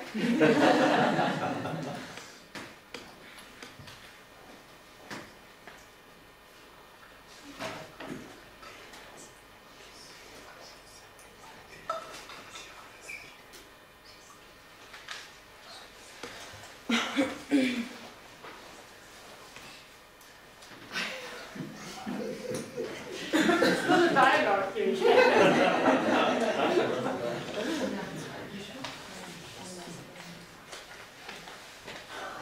Okay.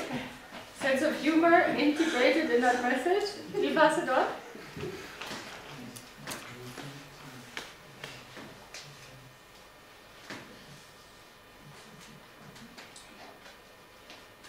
Okay. Okay.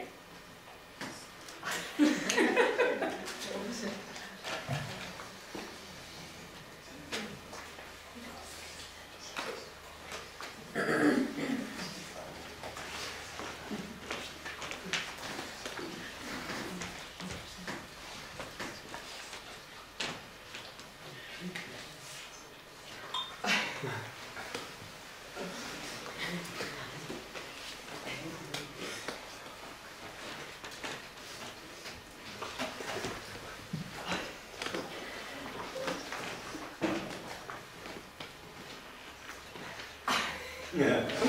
Professor's trying to process it now.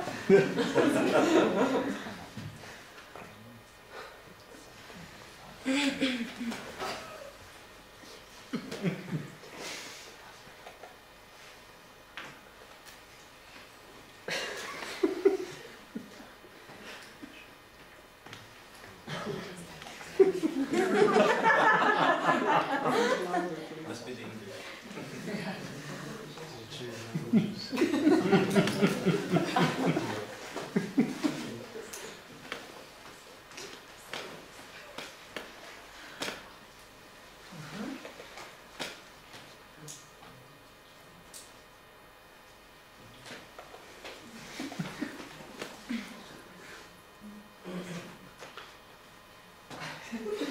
Okay.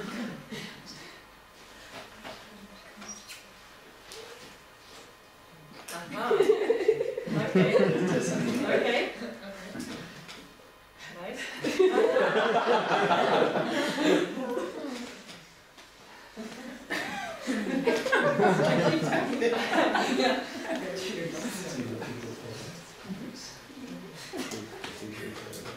Okay.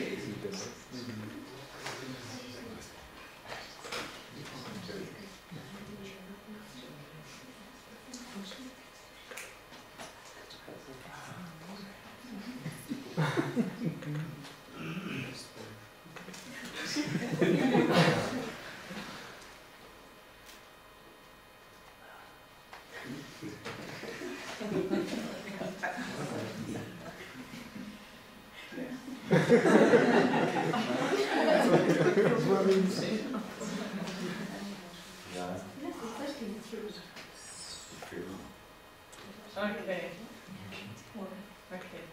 ICP? You have it? You got it? Okay. Pascal, can you just get up? And could you get up? What's your name? César. Could you get up next to Pascal? Yeah? Okay, César, what did you hear? Ask if the president said something wrong. So,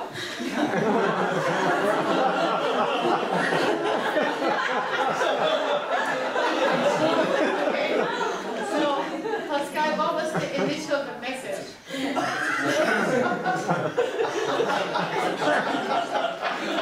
Now listen to this one. Ask if the president said something wrong.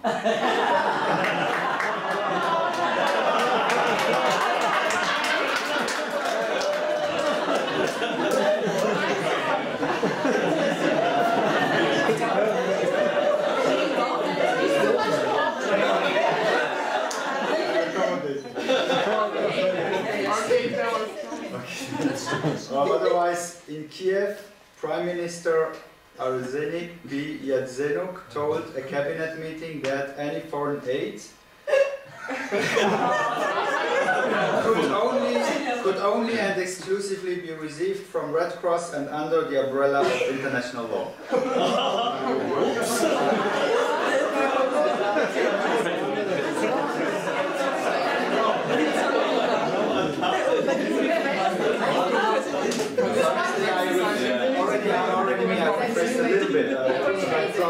I think I dropped first name and I dropped umbrella. Okay. So Okay, you generalized. yes. You generalize very classic thing. You hear something complex, you generalize. Even though sometimes the detail of that thing was kind of important. Yeah. Okay, what else happened? Did you notice something happening? Did you reinterpret messages? Yeah? You interpreted what you heard? Interesting. So you didn't give it back, you didn't mirror it, you interpreted it? No, what I heard from her didn't make really sense to me. Yes. But then I thought, well, I have to say it exactly the same. Exactly. Very good. So you mirrored it? You mirrored it exactly? Yeah, all the words exactly. Yeah. Nice. Okay. No. No, it's not. I think, yeah, but that was funny. What happened here? Pauline. Okay. You know, what she did was interesting. She secured her understanding by saying, is this what I've heard? Yeah. We're going to get into that. Yeah, this looping. Then also interesting what I saw here is that you held another ear, the other ear, maybe because you don't listen well on this ear, but better on the other one. Very good. That's, Yeah? So, what else happened? Did you... Yeah? Well, first, the time it took to communicate Yeah. longer. Yeah. They start getting shorter as you go. Yeah, shorter, and then we got longer, and one stage again. Yeah? Okay. So, importance of communication and listening, that's something that we're going to test out. Thanks very much. Can I ask about how he generalized this information? What the message was that he actually told the next person? Okay, what did you tell? I just dropped a few words because it was too much for me to remember. Which words So I were dropped those? first name, and I didn't drop, I forgot actually, the umbrella. And I think the other one, I think I also forgot exclusively, so foreign aid could only and exclusively, so I think I said just only. And I forgot under the umbrella, I said under international law, I think. So I try to follow it. I try to. Yeah. Yeah, but already in the beginning it's already. Yeah, already at the beginning. And that's the thing is that, but we're going to learn a little bit about communication skills and how you mirror back and how you loop back and how important that is. And it's so critical when you're in a difficult conversation that you are able to catch and you know what the important details are. Because sometimes you drop, maybe you say, oh, that's not important. And actually that was important, and sometimes what you think is important is not important. So that's the beauty of that game, that that you actually start to feel that a little bit. Okay. And who participated in the yoga this morning? Okay, quite a few more. One of the things that Sash said, and that you all felt, he always says, don't think what you're doing in the next moment. Be here right now. Now this is why sometimes seemingly very basic skills that we're learning and repeating again and repeating again, it seems sometimes a little bit maybe repetitive. But the reason is why we do that is because they become automatized. You become mediation and a real mediator. You are the mediator. For example, when I give the trainings or do mediation, I catch myself thinking, okay, now he's saying this. Now I'm going to have to go to this, and I'm going to have to identify options.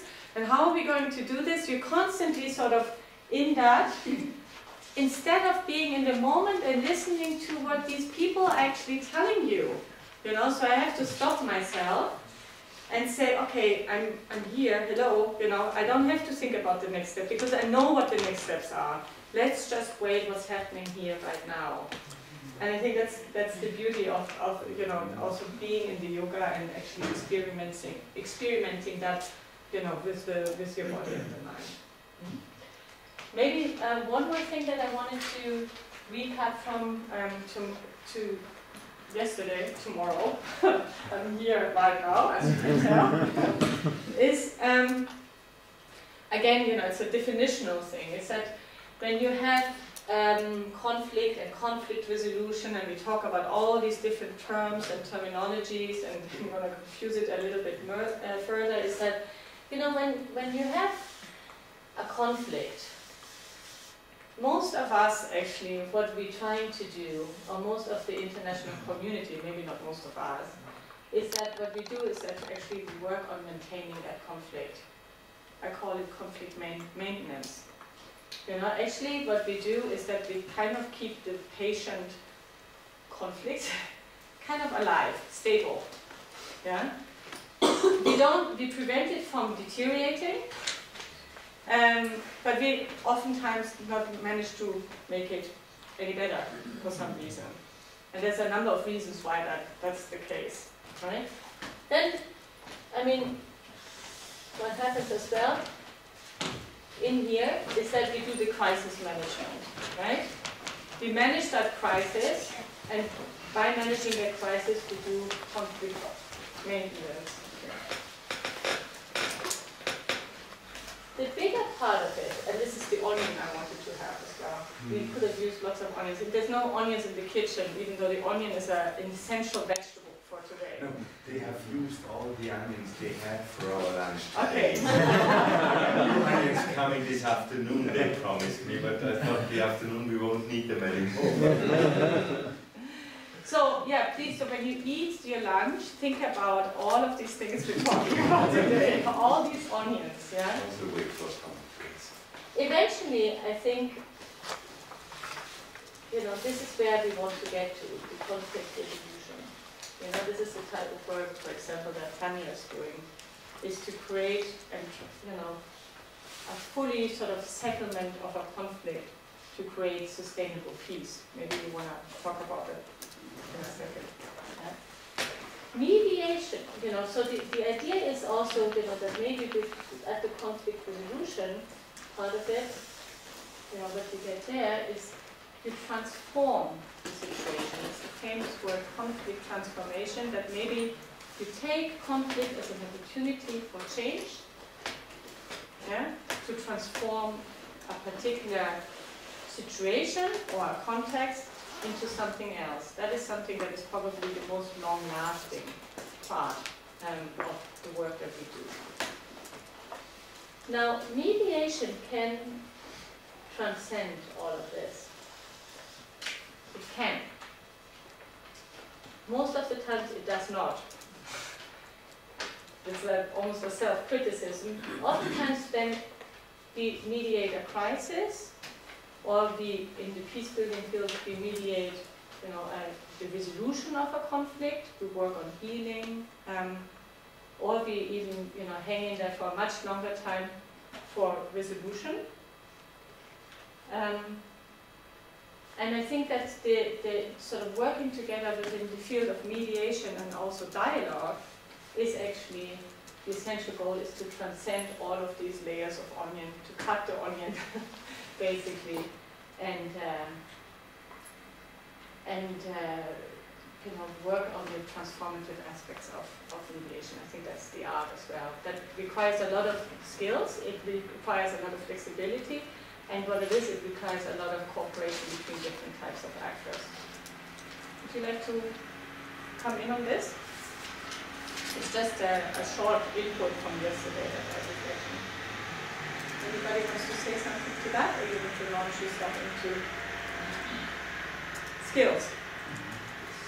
Skills? I would like to ask you, in order to transcend this onion, do you need a special vision in the context of how do you manage that?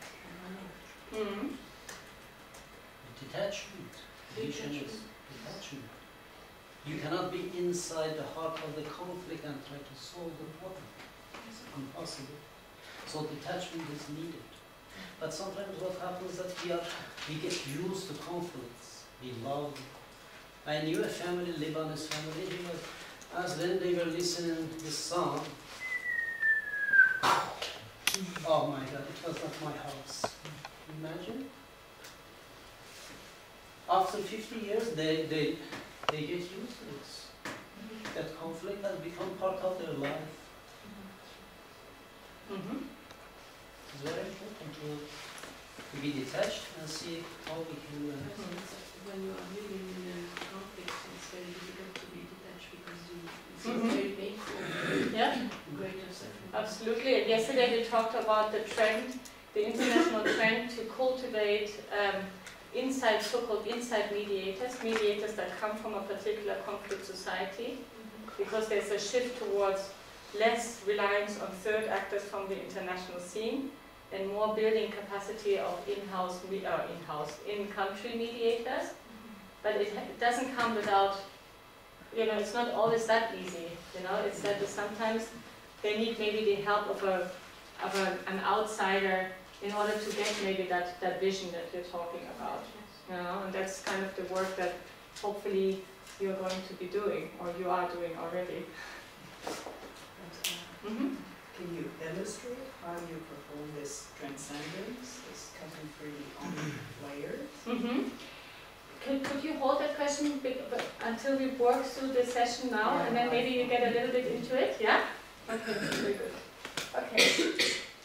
So this session, what I wanted to do now, if we have until 12:15, because we started a bit later, but we did the recap from yesterday. We explore a little bit further the tasks and roles of a mediation. We identify the steps involved in the mediation process. I think one of the differences between formal mediation process, what we said is that it's the structure. What is a structured mediation process? What does it look like? Does it always look the same? We reflect on how we work with conflict parties' interests. That's the onion, another time that the onion we got into yesterday and that I tried to preserve for today. And then we try out some communication skills, and that's the morning session for us. So it's going to be heavy going. We're going to try to do a couple of exercises as well. And I realized that it's quite, these chairs are really uncomfortable. So, Sasha, I'd like you to read the body language of the participants, and if we are getting uncomfortable, we're going to take a mini break and do a mini asana in order to loosen up and free up our energy. Is that okay with you? Yeah? Okay. Okay, that's what we did yesterday. Do you remember this? Yeah? That was fairly clear. I don't think we have to go through it again. It's just to play it back to you. This is what we discussed today. I'm sorry, but because of my road, I need to make sure I understand properly. So these are the steps of a mediation? No, those are not the steps. This is something we've discussed yesterday. What's in a mediation? What is the task of a mediation? What is the job of a mediation? Just something that we took from yesterday, just to reflect on it again. Now I'm going to try to say is that we said what the mediation can do. Now we say, what can a mediator help the parties achieve? What's the end game? Just to reflect on what we had yesterday, they say, what's the mediator's role? We're shifting now from the process to the mediator. What can he or she do? What's the end game? It's a bit of a meta-reflection of what we did yesterday. Improve the communication between the parties. Excellent. Improve the communication between parties, okay? Make them feel comfortable. Exactly, you make them feel comfortable. How do you do that? By asking what they would need, being sure that their needs are met, maybe needs in the setting, personal needs. Okay. Right? They can help the parties achieve some form of relationship at the end of the process. You can help the parties to build a relationship. To build a relationship. To rekindle a relationship. Okay. What is if they say they never want to talk again? It's also a relationship.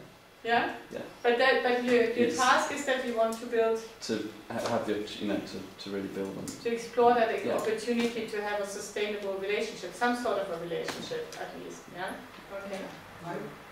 I would think the end result is to give them the capacity to handle the conflict by themselves. Excellent. Okay, wonderful. Yeah?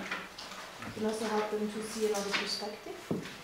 You help them to open the horizon. Yeah? Make them aware of the process, probably that goes together.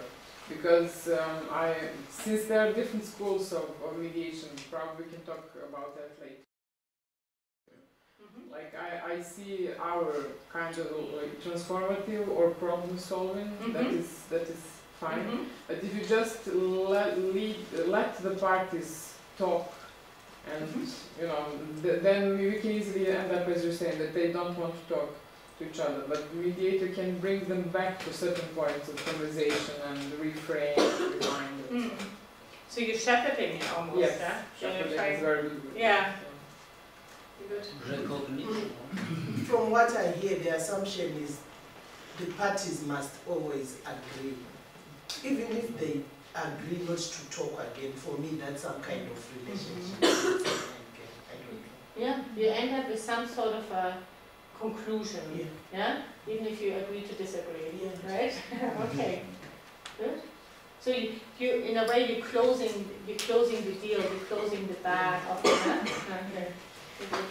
Sash, did you want to? Recognition. For me, recognition is very important. Okay. My suffering is bigger than yours, so that's why I need more attention than you. So mediation must come and show that everybody has sufferance, but one is not bigger than the other one.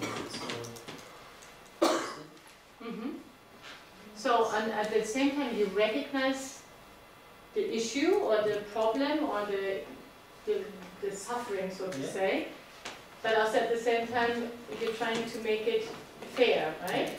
Okay. I think I would say it's very important, recognition, but it cannot be achieved unless we listen to each other. Absolutely. I think the first thing we do is learn to listen to each other. Put out all your agenda, put out everything, and face each other. And I think the mediator is very important, it's key, that both parties know that the mediator will listen to it. And then they will take the cue and then listen to each other. Most of the time we're just waiting outside. Okay, after you said your piece, I'm listening. Exactly. We listen to respond most of the times, don't we? Absolutely. And we get into those listening skills. We listen, again, you think about the next step. Absolutely. So in order to have that recognition, you need to really work on your listening skills. Yeah? Also, it can be helpful to give the parties a better understanding of their conflict, even if they don't come to an agreement at the end. Because I've had mediations where they've continued to a tribunal afterwards, but were very satisfied with the mediation. Right. And can you maybe elaborate a little bit on this, how you do that? Well, they get a chance to hear the other side. They get to understand the other perspective. They can find out more issues.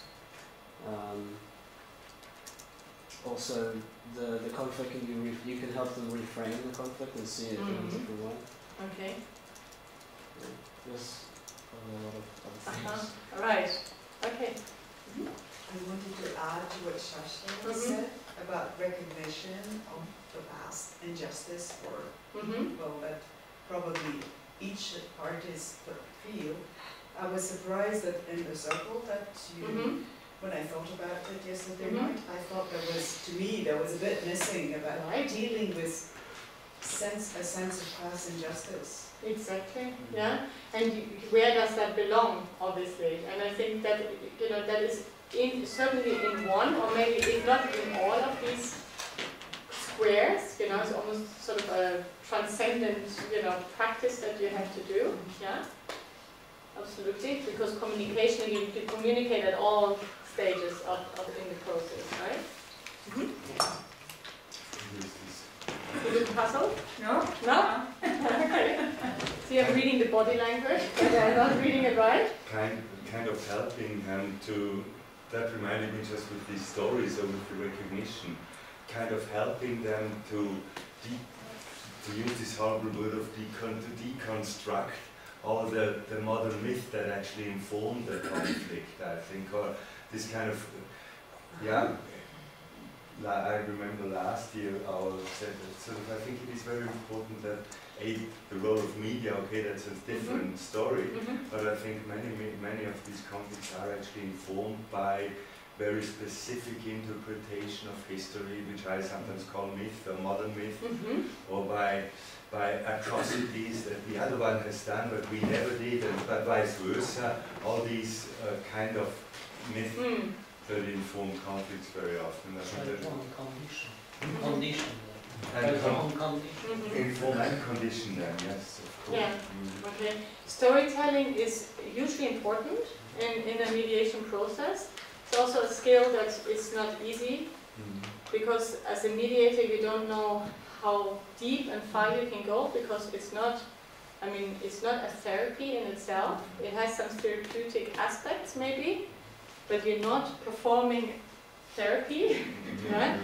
So, you allow that storytelling, to open people and perspectives. It can be quite unsatisfactory sometimes for people as well, that you don't really take it all, but you only, touch on the surface of their story in that sense. Did you want to add to that? Because yeah. Well, I guess also to have the opportunity to vent or to get things off their chest. Yes. But in a constructive way, and to be heard. I think that's very important. Exactly. And we're going to, again, in the next few moments, we're going to also deal with, what happens if emotions come into the room. How do you deal with if somebody walks out of the room, when they stand on the floor, if people cry? All these people, most of the people I've worked with who come from, mostly the political environment, it's very difficult to deal with this. Let's put it this way. Okay. Okay. Next, then I'm just gonna. So it's a channel of communication, as you said. you come to mutual understandings, you explore accommodations, and you negotiate. I think that is something maybe we haven't fully discussed it. You finally then you craft, you help to negotiate the final agreement. As you said, you come into a closing, but you have to have the craft and know how to come to the agreement, and that agreement needs to be concrete. It needs to recognize the positions of the others maybe, yeah, and you have come to a concrete conclusion. Explore accommodations. You mean exploring different options? Mm-hmm. Yeah, or you have the story, you have more recognition, people start to see the other side, you're pushing those boundaries a little bit further, can you go any further? That you're teasing that out, and that requires a lot of emotional sort of intelligence to see how far you can go, because sometimes then parties say, look, you've gone far enough here, that they don't get a feeling that you sort of trying to, pull them over the table, yeah? But you gently sort of shepherding, yeah? Okay? Mm-hmm. Mine is a question. I've had myths around mediation that most mediators, especially UN ones, when they get into a context where the two parties, there are asymmetries. One party is very powerful and legitimate, and the other is not. That there is a tendency for them to go behind doors to the powerful and the seemingly legitimate party and get their buy-in first of what they want the conclusion to be like, the end game, and then bring the parties together later without this other one knowing. Yeah. Is that true? Let me just ask you a question back, because it's almost easy. Do you perceive, how do you perceive that? I perceive it as a positive move. In my view, it helps in the sense where the other party is too dictatorial and has potential to terminate even the mediation process. So in some way, I perceive it as a positive move. It's interesting because from the surface you could say, oh, that doesn't sound very fair. Yeah, on the surface says like, oh, then they're favoring the one party over the other. But when you look at it globally, sometimes you could be maybe working more with the one party than the other, because in the end game, the outcome has to be fair. So sometimes mediators are seen as partial because they work with the stronger or the weaker party, for that matter. But in the end, and I think you as the mediator have to ensure that you ensure the parties that it's, because you're going to be easily, you always do something wrong, by the way, as a mediator. Yeah, you're always accused of not doing the right thing.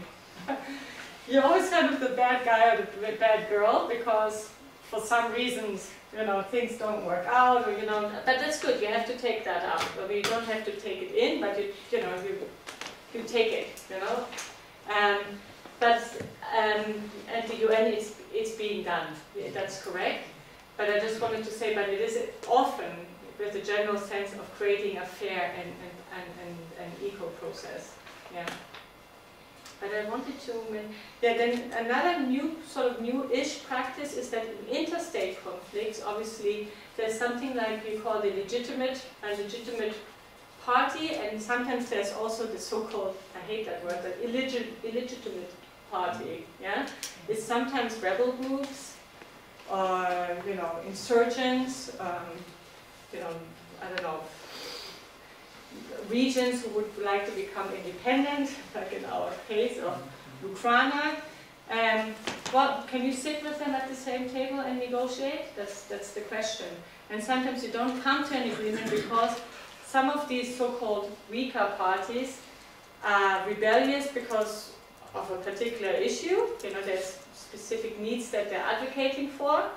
But at the table, it's extremely difficult to negotiate with these parties because they don't maybe have that formality or education, or they haven't got sometimes into the groove of that mediation sort of setting, and mediators find it extremely difficult to work with them. Yeah, because there's a number of tools that you could use, to equalize or to make that a fair process. One of them is actually asking to train conflict parties to come and do the negotiation, to work with them individually, but that's the work usually that the mediator doesn't do, but you ask somebody else to do that. Yeah? And that happens often. I mean, I don't know, is there any family mediators here, or who have worked with families? Sometimes in, like in divorce conflicts, for example, some of man and woman, or it's not always the woman who's the weaker one, but it happens quite often so, that happens, and you have to find, how do you work on that? Do you want to come in the circle? I'm sorry I'm late. I lost my camera and I was out looking. Okay. To find it, but I'll join you. Yeah, join us. I just typically will take breaks with each party and try and, either calm it down or find out what is making them feel less able to communicate. Right. Absolutely. Okay, so you that's called caucus. I'm sure you're familiar with that word. That you work some, then this raises also a key question is that do you always only mediate in the room? Yeah? Or as you will do this afternoon, do you do caucus mediations? That means you mediate, you make sure that you prepare the parties and you are able to strike some sort of a deal so that at the table you can do a nice orchestration of to come across with an agreement. And these are different practices in different schools. Some people heavily opposed to work on caucus, individual meetings, because they say to some degree there's a lot of room for manipulation. And others only do caucus meetings. Anybody wants to come in on this? No? Pascal? Just 1 second to say welcome to Linda, right? Oh yes. You arrived one day later. This morning we couldn't present you since, as you said, you were a little bit late, but please come in and welcome to the group, Linda. Thank you. And we'll please come in first. We talked yesterday about inclusivity, right? Yes, that's true. Yeah. I was just going to add, thank you so much. I appreciate it. It's nice to be here with all of you all. When there's caucuses, I've always tried to just make sure that the other party understood that, nothing was going to get shared unless unless they wanted it to be shared, and that it was a very safe place. Exactly. Yes. And obviously that's very different than No. Yeah. Good. Roger, you wanted to say something? No. No? Yeah, in an individual caucus, you probably get more out of the individual than you would in a situation where there's the three of you. So I understand that in that moment it might be very one-sided, but as a mediator, isn't that very useful to hear the offloading first, the complete flow of consciousness, and then hear the sanitized version for the other party later? Doesn't that give you a more complete picture? That's going to be tricky. Exactly. I can't tell you what's right or wrong, really, because it's a question of approach, but you certainly have a point there, absolutely. Yeah. It's really good for reality testing. I remember the time you just sit there and go, so how's it going? And I go, look, I'm all right with that, but I can't come to that yet. And that means as a mediator you can ask them, you say, well, would you like me to raise that in the combined mediation when you're both back in the same room? Do you want me to push that a bit for you? And you can do that for both parties, given that fundamental rule that you said, that obviously anything that people don't want out of that little room doesn't come out of it, but it's quite helpful. Okay. To respond on what you're saying, but what if what they telling you in person is, and do not want you to share that in mediation, is on the verge of not being ethical? Like now you're just misusing mediation to get what you want, whereas the problem lies somewhere else, or it creates a situation where that's really not ethical. But how do you work with that? And you remember I talked to you yesterday, I talked about the inner compass, They on the one hand, you have mediators within you have a professional code of conduct, obviously, right? Then, and you can have all sorts of rules that, you can use yourself. But in the end, I think this is my personal approach, it depends on you and how you see yourself as the mediator. If you think that this is unethical, then you are right. You know, then it's unethical for the process that you want to guide. You know, if you think it's the right thing to do, it's the right thing, because, you know, as long as you know that you're acting as a mediator and you have maybe some core values that, you know, you have communicated to the parties If to I know what you I've want got to achieve. informed consent on anything that, and I don't do anything contrary to that, then for me that's probably where I'm from. Exactly. Yeah. But if you consider it to be unethical, can you decide, well, I'm sorry, I'm going to stop mediation, I'm going to introduce you to a colleague because... Yes, absolutely. Yeah, that's what you do.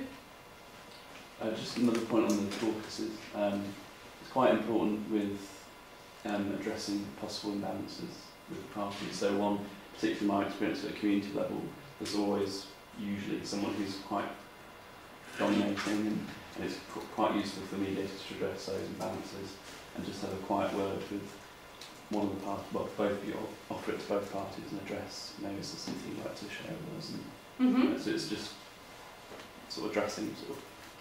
Yeah, exactly. Yeah, okay.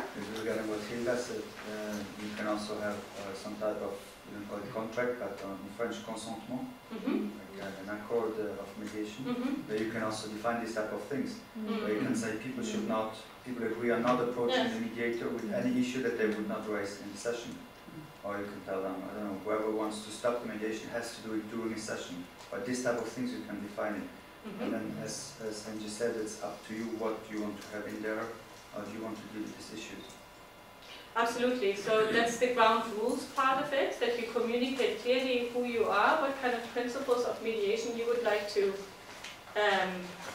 enact in the mediation, and if necessary, you can make it part of the, in the international and the political system, you call it a framework agreement. You know, it's actually agreeing to talk. And you have often the talks about talks before that. You have an agreement about what the framework is for the talks. Or on a smaller interpersonal level, you have a mediation agreement. Yeah? Yeah. So, let me, how do I segue myself into this? I segue myself into this, or us into this. I used to be, terrible word, almost obsessed, I used to be obsessed with structure and rules, which was part of the professionalism of the mediation, which is I think a beginner's mistake. But I still meet even people who have been in mediations for 10 years, so it was do it. So I don't know what it is, but it's like, you know, you cling to those structures. And maybe because as a mediator they give you a lot of security. Then because, for example, in some countries you have 6 phases in mediation, and you basically go and work with the parties through these individual you know, stages in mediation. We tell the parties, now we're in stage 1, and now we're in stage 2, and now we're in stage 3. So you know, all sorts of things, and you get kind of worried as well as a mediator when in stage 5 you have to go back to stage 3 because it hasn't worked out, and you sort of panic a little bit, and you know, I think you've been there, I guess, as well. And then there's those mediators, you know, who just, you know, there's no structure whatsoever. I've been as a party in a mediation, but the mediators, you know, had no structure. And I said, you know, but in what stage are we now? But the mediator said, oh God, you know, Bishop would have never taken on that client. You know, so never mediate a mediator. Even though there was no structure, would you say that they still went through all the steps that you might need? See, this is what I'm trying to get to. You're too fast thinker here. Yeah, that's the thing, is that, I mean, in essence, everything has a beginning, everything has a middle, and everything has an end, right? You just need to decide what you want to have as the beginning, the middle, and the end. Isn't that true? I mean, that's the process. So it almost sounds too simple and, you know, to be true in a sense. But could we maybe spend 10 minutes, if you put yourself in groups of 3, and discuss what you think are the essential stages